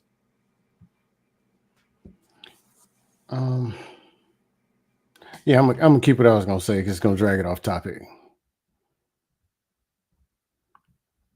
I mean, I'm open to it. So I mean, if it's off topic, we'll roll with it because it's not about being right or wrong. I'm just adding to what you're offering.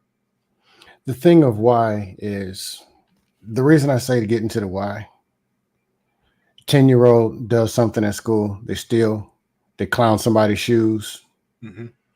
to get in trouble for roasting somebody or something inappropriate. Mm-hmm.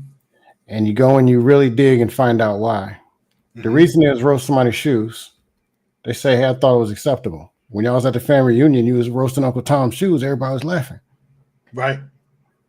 But we was friends. But me and him was friends. And it might be actual disconnect or something that they really don't understand. Yes. If you go all the way to the consequence before finding that, hey, there's the actual disconnect. Or if they're doing something because they got low self-esteem, like, okay, yeah, I got to adjust whatever, but I understand got a self-esteem problem, or we got something else going on. But if you never get to the why, you'll never know. And you're treating outside symptoms and don't know what's going on inside. And they don't know to come to you. Like as I can say it, me growing up, I've been on the good side and the bad side of the communication sides of parenting. Mm-hmm. Some stuff, I've been the person who's like, you know what? I don't know what the hell y'all doing as parents, but I ain't never coming to y'all asking no questions. Just no. Right. Because I knew something was wrong. Mm-hmm. But I can't come to you because here you go out. I don't ever want to hear this dust again. No. Right. Then there were some times where they were teaching moments that prevented the behavior from ever even happening in the first place. Mm. But I'm just saying that there is understandings, but if you never get to the why, the how, and ask more questions, possibly be some air balls. And I'm only half screwed up, only 50% screwed the hell up. The other half is actually all right. Right. Now let's talk. I want to see if you caught it. Did you catch? And this is not a judgment question. This is just how it just rolls out. Did you catch what Scam said about the consequence?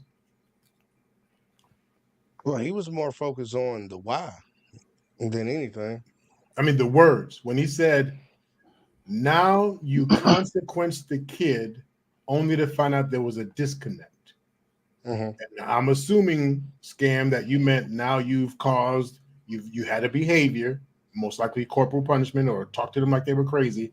Now you offer the consequence only to find out there was a disconnect. Right. Even without corporal punishment, it is still a consequence, meaning conversation.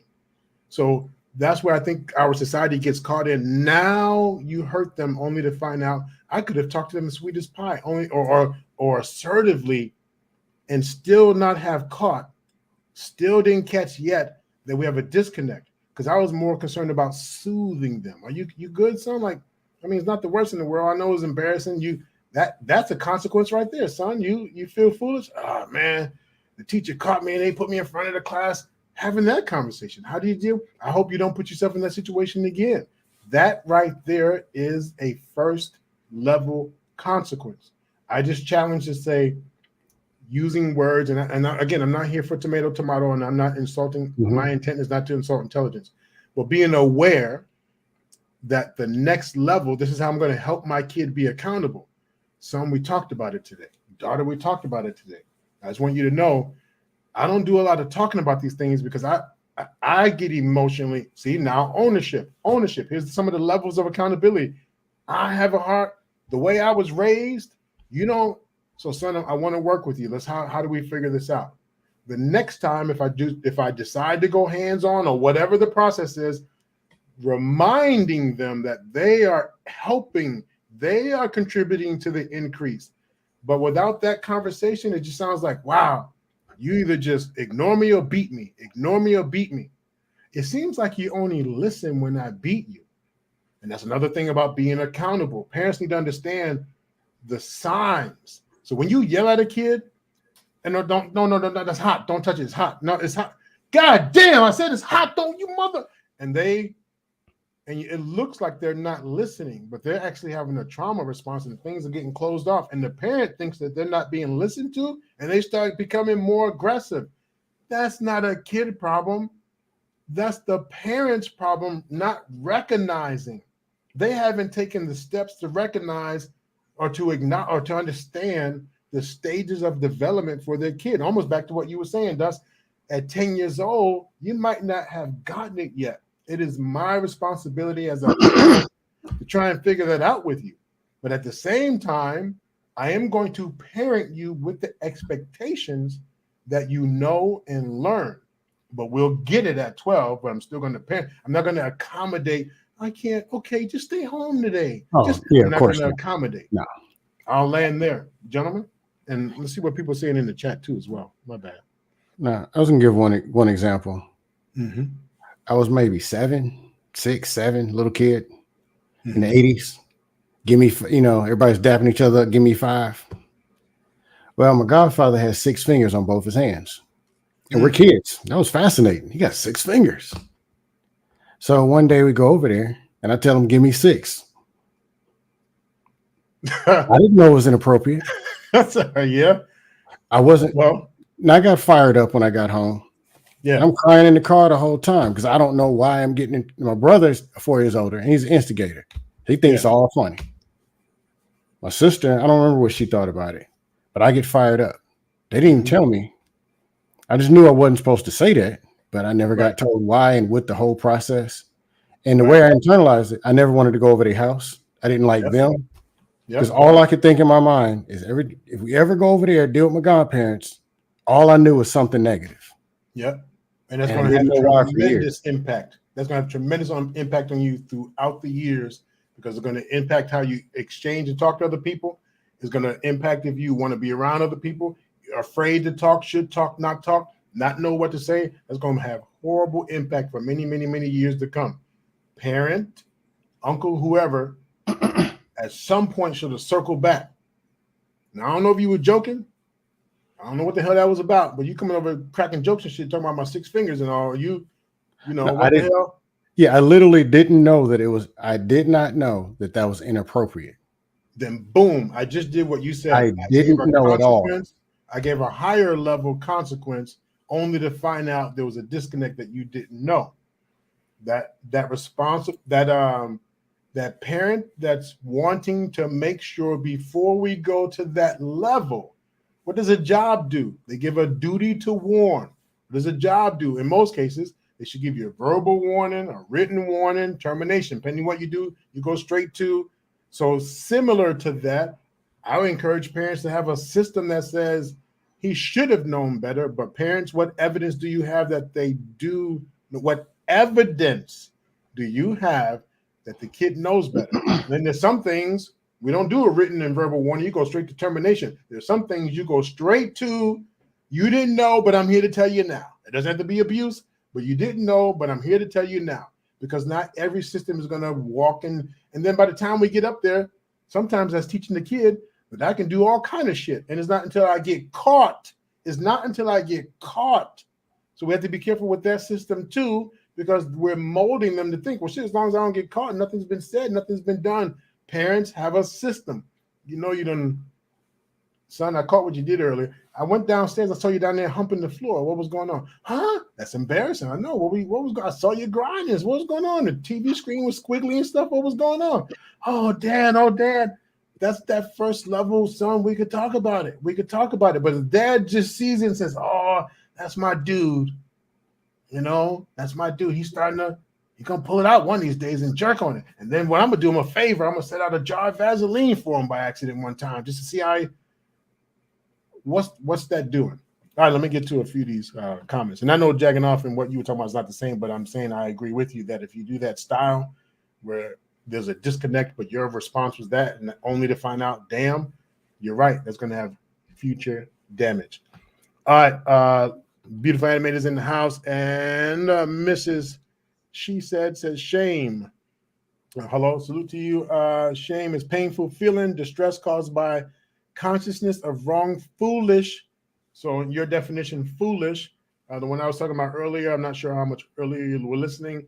I was talking about idiotic, or I forgot the words I use now. Idiotic, but foolish, same thing.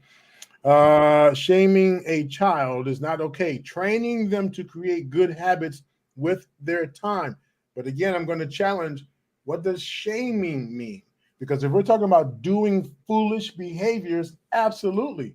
Doing something stupid, foolish, out of unawareness or awareness, once you receive that hat, once you put that badge of parenting on, ignorance of parenting, what they say, ignorance of the law does not count. Ignorance of parenting does not count. It is your duty to find out. So I challenge to say, hey, parents, find out what behaviors you're doing, because you might be robbing yourself of credit.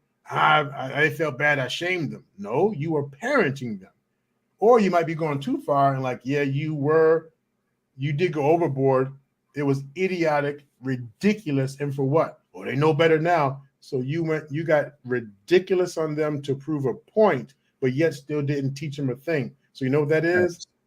That's guaranteed that they'll fuck up again, because there was no teaching behind it. It's guaranteed. One of them things they do where they know, like in drug treatment, you go to drug treatment for 30 days, you've been smoking crack for 10 years, and then you're going to go to drug treatment for 30 days. You know what the insurance company knows? You'll be back. You'll be back. There's no anywhere you've been drinking alcohol for 10 years, and you're going to go to a 21-day program, and you are healed. They got you sober. You got some beauty rest and got fresh and back out in the street. And 3, 2, 1, oh no, you're back. So that parenting without that stuff you're talking about, Mrs. She said, and scam, and let's talk about it. That additional support, that additional understanding, teaching, modeling, without that piece, it is guaranteed they come back for a second ass whooping, third, and then you're increasing the ass whooping because they keep repeating and you're increasing the punishment. You're increasing now we got to the point where we don't abuse the kid. All right. Shaming, it's mean. I agree. But again, what is mean? Me going to the school and holding my kid accountable. I'm sorry if it hurt his feelings. That's me. Now, if I went up there and act a goddamn fool, that's a different story.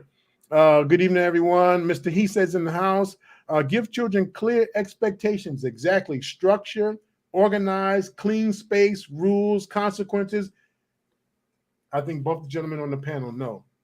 If our lives are a mess, we're going to produce mess. That's what I'm thinking. If our lives are a mess, And I'll turn the floor over here to you in a second. So I'm not doing all the talking. I just want to read a few more of these. And parents who, if you don't have this, and this is one of the things I believe if you listen to the SEDS, one of the things they offer is the mentoring. Because a messy house, what's behind a messy house? That's what I was talking about earlier. Procrastination. A messy house is a disguise for personal problems. Business problems are personal problems in disguise. Messy, chaotic lives are disguised for personal problems. So parents, if you don't know how to get your shit together, get some support, get some mentoring, have people teach you, show you some better ways. If it's mental health stuff, get help. Okay. Give children clear expectations, structure, organize, clean, rules, consequences for when they are broken or not respected. And remember, the word consequence could be natural, unnatural, man-made, soft, all the way up to corporal, push-ups, whatever you want to call it, but it is a response to behavior. It's going to happen regardless. Accountability. So breaking cycles of self-reflection, accountability, and change behaviors. Absolutely. Breaking those cycles. And sometimes our kids are going to pass us.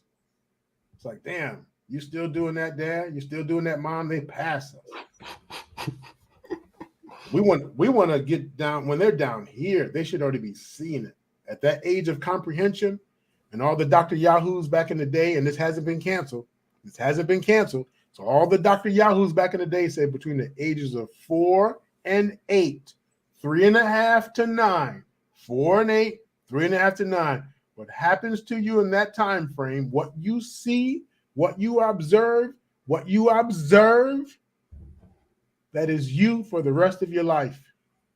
If you are growing up in a chaotic home between 4 and 8, it is locked in your subconscious mind, chaos. If you had fear between 4 and 8, or some parents said we got better now, we don't beat them like we used to. Okay, well, it only takes a nanosecond, and you could have been perfect. That's the other piece. You don't have to have abused your kids. Everyone experiences something that they consider to be unsafe. So if you are engaging in a nasty house between 4 and 8, if you are engaging in sex between 4 and 8, if you are engaging in any of these behaviors and the kids see it, hear it, or feel it, drop them off at daycare. Don't want to go. That is a trauma response. And then 28 years old, I don't like when you leave. I have a hard time with transitions. You're 28, you're a grown ass man. I have a hard time with transitions, not knowing, even back in the time when you just simply bringing them to daycare, that they were having a panic attack and going ballistic, that it still bothers them to this day. 10-year-old usually is able to think logically and know the difference between fantasy and reality. Most do, but now depending on what they're being taught, our 10-year-old life now is kind of different what they're being taught. But sense-wise, yep, they are of the age of reasoning. 10 years old is of the age of reasoning. However, their cognitive skills, they might be a little slow. And I don't mean that like the short bus. I mean as in, oh, I had not experienced that yet. Oh, I didn't learn that yet. Oh, I didn't know that yet. So some people, pending their experiences or their cognition or learning abilities or disabilities. In fact, you take Scam's story. If that was between 4 and 8, Scam could be a 10-year-old and have speech problems. Listen again. He was being funny about 6. No, excuse me. You weren't being funny, right? You were not being funny. You said, you weren't being funny. Right. But at the time, give me 5 was what you said. So I said, right. Give me 6. Give me 6. It was just whatever. And not teaching you, right? Yeah, not teaching you, not supporting behind it, not explaining, could lead someone to be 10 years old and all of a sudden have speech problems, all because they learned at a certain time, like I said the wrong thing and look at the reaction. And then I'll land here, help them to choose chores. Absolutely. Teach modeling skills, teaching them skills. And those in the chat, do you hear these nuggets that Mrs. She said is dropping? Please, please, please check out their channel.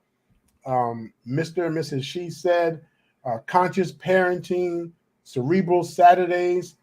And I want to say up front, at least for me, I can't speak for others. There's levels to it. There are levels to it. Don't go over there thinking you're just going to be entertained and have some yeehaw conversation. There are levels to it about being a man, about being a woman, about being a human, about being a parent. And there's real conversations. And they're dropping nuggets here in this conversation, the actual skill sets, the actual skill sets. So please take note. And is a bat of an example or real? I say a bat because some parents have learned back in the day, or even now, some parents have learned the level of threat that you present up front, hopefully, is enough. Hope, walk with a big stick. They've been saying that back in the Bible days. A certain stick in the rod, and boom. So even now, some people have certain objects that they believe. You ever hear parents say, "Yeah, my daughter started dating. I'm gonna take her boyfriend to the gun range. We're not to shoot him. We're just shooting together. But when I pull out that Magnum and that, yeah, what's up?" All kind of, and then the other parents who all they know to do, to what Dust is talking about, all they know how to do, they don't know how to talk. They don't know how to hold. They just know how to swing that bat. So I meant it as a real example. That's a realistic thing. Not suggesting abuse, just saying it's real. Torrents to make kids feel shame, and hopes can't make a kid feel shame. Can't make them. Let's go back to the definition. You can't make someone feel like they did something idiot. Like let's go back to Mrs. She says what shame is. And gentlemen, thanks for your patience. Shame is a painful feeling of distress caused by consciousness of wrong, foolish behaviors. If the kid didn't know that they did something, if they did not know, then that takes away the conscious part of it. So the drug addict, when they're in their addict mind, I'm not excusing it. They take different risks. Different chemicals are firing off in the brain. It's a different person. You ever heard someone say, "You weren't yourself"? So when you're not yourself, and then we put that on them about you were stupid and dumb and da-da-da-da unconsciously, now in your conscious mind, are you aware now? You're awake now? You hear me now? Yeah. Are you awake now? You hear me? Huh? Wake up. You okay? Yeah, I hear you. Then let me make this clear. You're fucked up, right? Let me make this very clear. But see, that presentation, pending your kid, even this presentation can feel intimidating.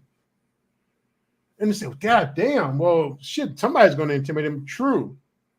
But that's the reminder that until the pain of the consequences outjoys the behavior, so you're shaking and stuff. What are you shaking? What's going on? "Oh, you're scaring me." That's part of life. "I'm having anxiety." That's part of life. I'll wait. I'll walk you through it. But I want you to know you need to learn some additional skills. Because it's going to be somebody out there talking to you the same or even less or greater than. And if that's your response, son, you're not going to make it. And then I'll land with this, gentleman. Give children clear expectation structure, organized. Sorry, I read that part. If they don't do the chores they laid out for themselves, hold them accountable, explain how important it is to them and why they should do it and what's going on. I think let's talk. I've not heard much of your philosophy. I'm assuming, based on the few things you've said already, that all three of us can be in agreement that there needs to be some level of understanding, even though we know parents who say, "Because I told you so." But then that's how we get the 10-year-olds who don't make it to 12 because they went off the "I told you so" and they haven't learned. So make it clear, help them understand. In fact, by the time they're 10, they should probably be beating you to the punchline to do some of these things, not waiting for you to come and put the toothpaste on the toothbrush. They should already be doing it. They should already be cleaning their room, making up their bed. Not because you're military and "Yes, ma'am, yes, sir, and you bet." No, I'm 10 years old. I've learned how to wash my balls. I learned how to wash the so-and-so, and I know how to make my bed. So that growing comes through awareness. And that's very, very beneficial. Let me land there because it's not, I've landed 5 times. So let me land there and turn it over to you, gentlemen. Let's talk. What do you think? I think that's crazy. Like we covered a lot. I think a lot of it comes down to the way people parent their kids, and I think you touched a little bit about that, about people because I know even in the comment section, people talk about courses they took before they had kids and stuff. I'm gonna count myself as an exception, just off of the conversation that I think that's been had tonight by the way that I was raised. Because in my household, I had brothers and I had a brother and I had two sisters, and we grew up in a very Christian household. My dad was a pastor, and the way I understood stuff, and this is why I give kids a lot more credit than I see other people. At the age of 10, they know what they're doing. That's how I look at it. At 10 years old, they know what they're doing. I've seen babies at the age of 2 get a mama's phone, cry, cry, cry. She hand them the phone, and they go straight to YouTube and go to Mickey Mouse's Playhouse. So I give kids a lot more credit than I think other people do. But the way I was raised in my household was when you show exemplary actions, you got rewarded for it. And when you met the bare minimum, you got punished for it. So I've always been, in the way I'm going to raise my kids myself, like I said before, I'm going to tell you something, don't do it. And then after that, we're going to go to the next step. But I learned a lot in my life by what was around me. And I guess I was lucky to have a brother and a sister around me to see their mess ups so I wouldn't do what they did. But I give these kids a lot more credit. And I think a lot of parents nowadays, especially with a lot of our kids growing up in single parent households, and they're only being raised by one parent, and that parent has to work and they don't really have time to actually parent the kids. I believe these kids just get away with what they can get away with. But I don't shed any light on them. I don't treat them any different than how the world's going to treat them. I'm actually try to make my house hell compared to the world, because when you go out into the world and you're ignorant of what you're doing, they don't care. And especially if any of us on this panel have kids and they're ignorant of doing something and they go out into the world, we already know we're going to catch it harder than anybody else. So I'm going to raise my kid harder than probably other people. I believe in corporal punishment because I know not to touch fire because it hurt. So if you do something after I've giving you that first consequence of talking to you, like you said, I'm gonna whoop your ass. And the way my dad used to do it is however old you are. Hold your hand out. You got to take these licks in your hand.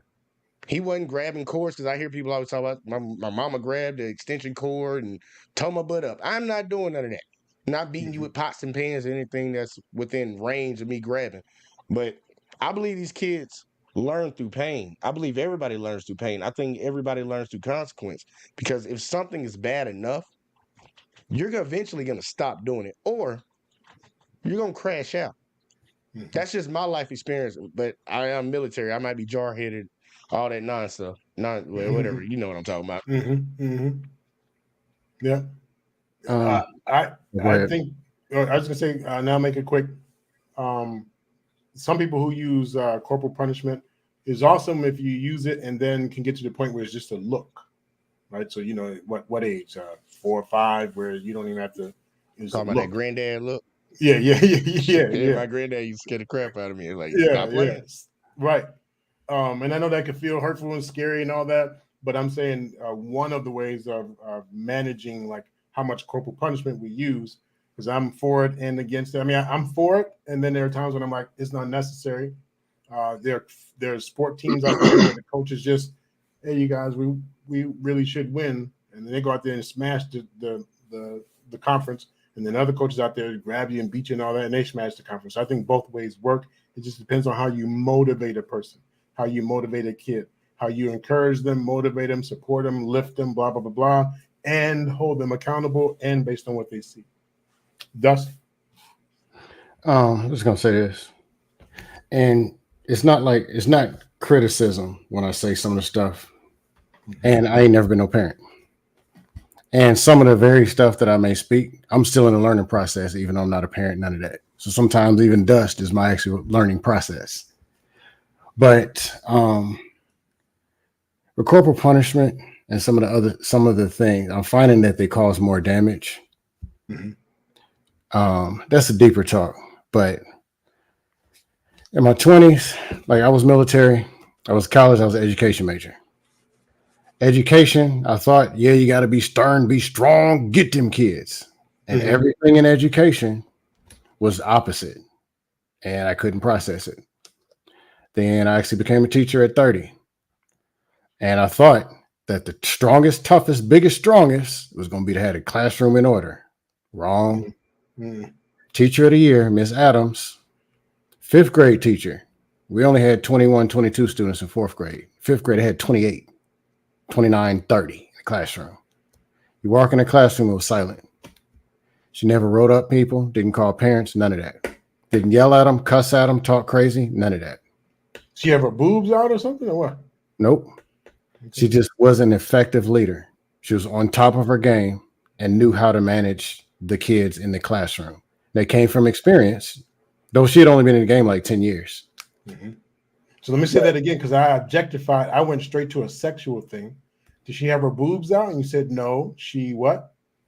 Effectively communicated and effectively managed her classroom. Just that very thing. Yeah. Totally Just different show. organized. She was on top of her game when it came to how to manage the classroom, how to deliver instruction. Right. And consequences were way out there in the hallway somewhere, maybe. She wasn't delivering, spinning, and me, I had problems. But then again, I came 2 weeks before school started, was unprepared. I studied secondary education. Primary is way different. So it's already at a downhill and some other stuff. But then I still take fault because my name is on it. Yeah. But so that was just a side note for a different show. You don't have to show your body. You don't have to show your body. Sexual objectifying yourself. You don't. That's a different show. You don't have to show your body to be an effective leader, so on and so on. I just wanted to throw that out there. Thank you, sir. She was pretty though, but yeah. She was married, but she communicated effectively, had her game in tight, and she was always readily prepared. And my principal always said, she'd always tell all of us, if you don't have a plan for them, they're going to have a plan for you, and it ain't the one that you want. And if I came unprepared, yeah. Did the kids have a plan for me? Yeah. Was it the one I wanted? Nah. No. Okay. But okay. Wow. That's just why I'm more for taking a lot of the other stuff off the table. And then every leadership book I ever read, John C. Maxwell, all them books, stuff from the 20s, 30s, I've never seen corporal punishment in any chapter, not one time. Never seen consequences.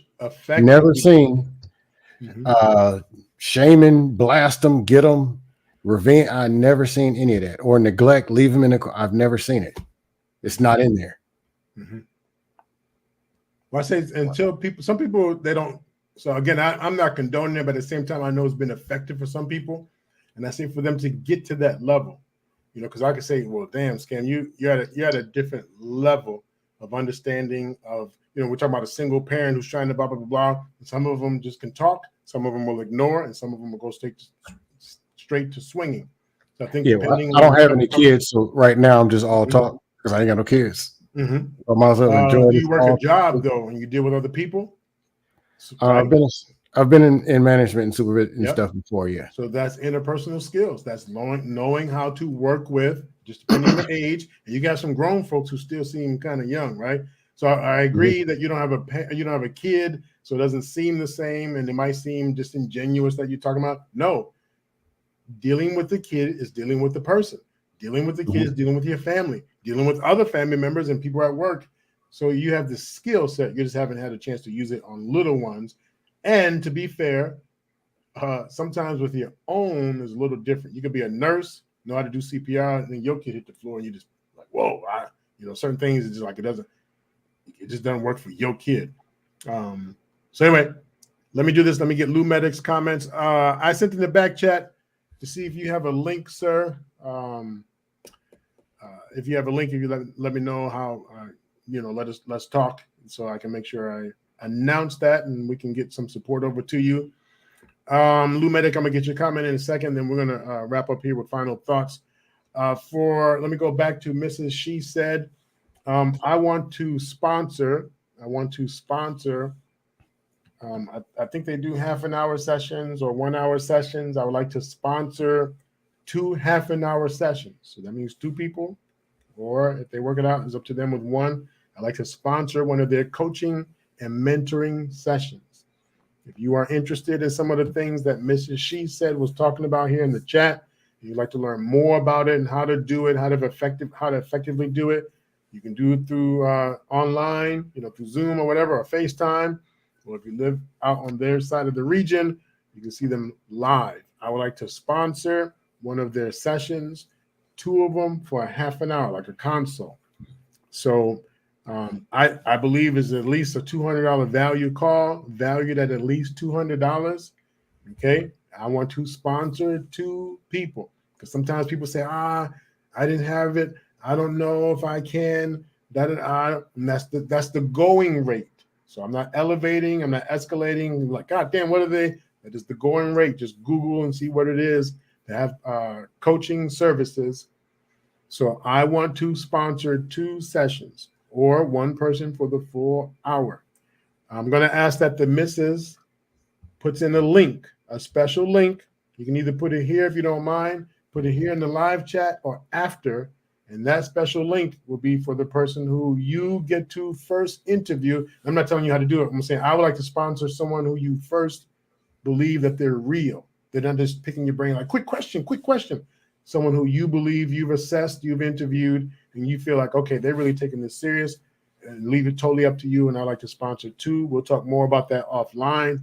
But if you are here and you're a parent and you liked anything that we had to say up here on the panel between learning how to be less corporal or incorporate corporal, but first even dealing with how you parent, how you are as a person, how to be responsible, look at what shame really is. You might be doing some really good parenting, but been accused of shaming. Or you might just be doing some foul shit that's really shaming and shameful, but know the difference.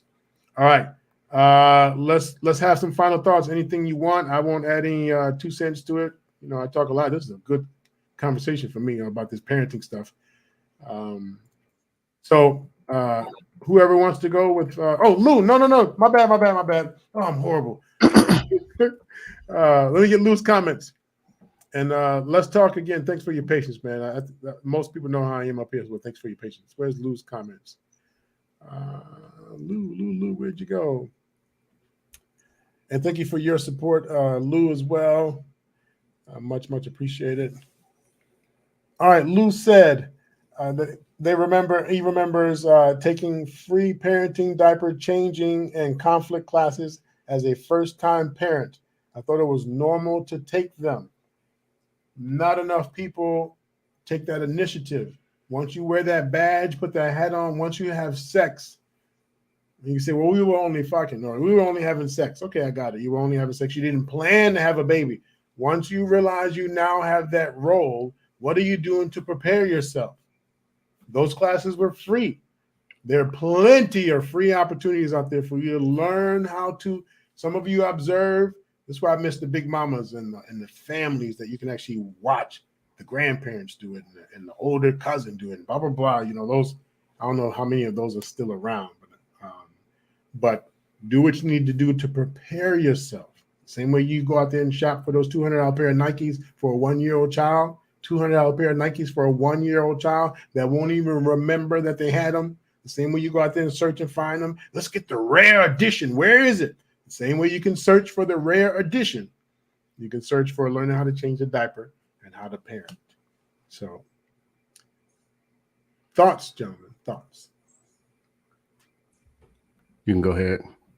I was gonna give it to you, man. I'll try to keep it quick. Scam Likely Show is back. It's actually. What's the link? What's the? Put in the when you're done. Please put in the link. Yeah, I'll drop it in there. Surprisingly, as much dust and ragdoll reckless trolling y'all see me doing, it's actually a dust-free panel. Because I feel like there's some conversation that just need to be had, and just some information needs to be shared. Beat up on each other all day, and I participated. I can't lie. I'm a reckless beast, troll, animal. But I mean, hey, people need to laugh. People need to have some fun. Look at these people; they're miserable. My God. But there's some conversation need to be had. There's some topics that's not covered. But at the end of the day, we all want to get better, or at least I hope we do. I usually say the same things all the time. Take care of your physical health, your body. It is what you are. What you eat and what you do, it becomes what you actually are. And we need some of y'all to actually be here for the next 10, 15 years, not carrying around an oxygen tank. Mm. Your mental health affects your physical health affects your mental health. Look in the mirror and make sure there's somebody that you like. Work on your confidence. Work on being optimistic. There's a lot of negativity and just people just tearing themselves down before they go out to tear someone else down. So we're talking about a lot of hurt, damage, trauma, just people just hurting. But work on yourself. Then work on your communication skills so you can actually influence the person to the left or to your right. Active listening is hurting. People really do need to be heard. But this is just the basic level so we can actually go on and change the world. Otherwise, I got to do more trolling. And come on now. But no, also people do need a good laugh. It doesn't hurt. But show is coming back. Love this conversation, Dr. Dikembe, because I actually do like learning. I like hearing the other outside perspective because we got blind spots, everybody. Everybody was not taught, and there is no actual system. Half the systems that we grew up in were defective or a failure, even this fake traditional whatever. It's a lie.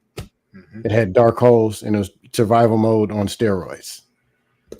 So anybody with information, share information, we can help make each other better people. That's all I got. Dust and crust. Always an honor, sir. Always an honor. Appreciate you. Well, I enjoyed the conversation. I really came up because I thought Scam likely was up here trolling again, so I wanted to say something to him. But I saw that y'all were having a little bit more in-depth conversation. There are things that I disagree with just by the way that I was raised, but it is what it is because everybody's different. That's the beautiful thing about the world we live in. Everybody has different upbringings. Everybody has different backgrounds, and everything isn't going to be true for everybody. One thing I am set on though, there are certain things that I have seen in my lifetime and I've seen throughout history that does work. So I'm more of keeping the things that work and changing the things that don't. But when it comes to your kids, I'm telling all y'all parents, stop having them if you ain't ready to raise them. Because a lot of y'all are out here having kids that are growing up in a pretty much a hell on earth. And then we're surprised when they don't know how to operate in this world. They don't have the basic functions. So for when people sit up here and say that these 10-year-olds are not comprehending, that's the world that I'm talking about. Because when I was growing up, a 10-year-old knew exactly what he was doing. So if we have that problem right now, we need to be better as parents. We need to be better as people individually and start making more conscious decisions. Men have some dick discipline. Women stop being free. And that's all I got, man. Like, we just got to be better as people, man. Absolutely. Always an honor, sir. Greatly appreciate the opportunity to share in this space with you. I'm glad you came up. Thank you. Appreciate y'all, man. Information man is in the house. Oh, and Lady Navoa, thank you for dropping the link for Let's Talk. Scam, please don't forget to drop your link. Let me close with this. Information man's in the house. Salute to you, brother. Peace. Welcome. A few things. Radical acceptance. Some things, it is what it is. Radical acceptance is a skill to learn. You're gonna get your feelings hurt naturally, doing nothing. Do you know if you got shipped to an island as a baby, put on the island as a baby, and was taught nothing, no magazines, no social media, no phones, no nothing? Do you realize one of the times you're gonna get your feelings hurt just simply by being cold? Oh, why am I so not understanding the concepts, but meaning you are bound to age, you are bound to die, and you are bound along the way to get sick and have hurt feelings. Just be prepared. On top of that, I do believe in dick control and all that business. At the same time, most people were just having sex. They were just trying to get some coochie and some love making. They weren't planning on making a baby. You have to understand that's one of the possible consequences. There's that word again. Don't call me no consequence.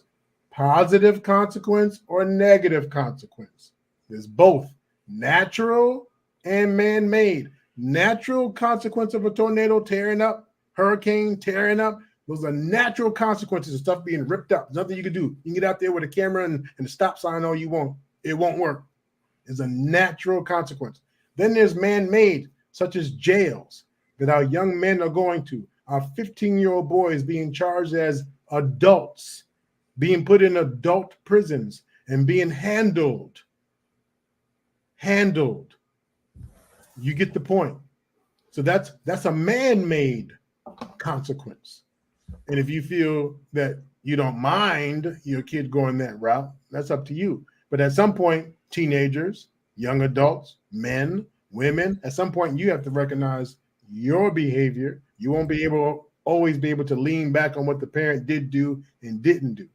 But it might take the pain of the consequences to outweigh the joy of the behavior. I pray that it doesn't take that long. It's going to take the parents' work, meaning for them to get better first, so they can actually do it from a healthy place. They can do it with a conscious mind. They can do it with awareness. Doesn't mean they're going to be perfect. It doesn't mean the kid won't mess up. But we have to give them a shot somehow. So if you have goals this year, what we're talking about from the show, if you have goals this year to be a better person, as I started with, you won't be better because nothing changes if nothing changes. Shout out to Pastor Sheila. Nothing changes if nothing changes.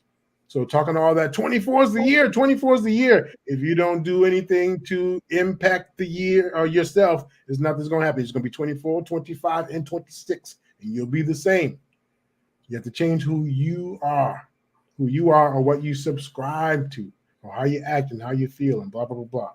So there are plenty of skill sets. Hit me up and Coach K back here next week. Actually come every time. Hit the like button. Thank you for coming here tonight. Again, you were listening to the Black Man Unfiltered Network. Working the channels is CBN, Black Man Unfiltered. Thank you for allowing us to have this space. For those who came here tonight or listening to the replay, thank you so much for your kind appreciation for what we're offering.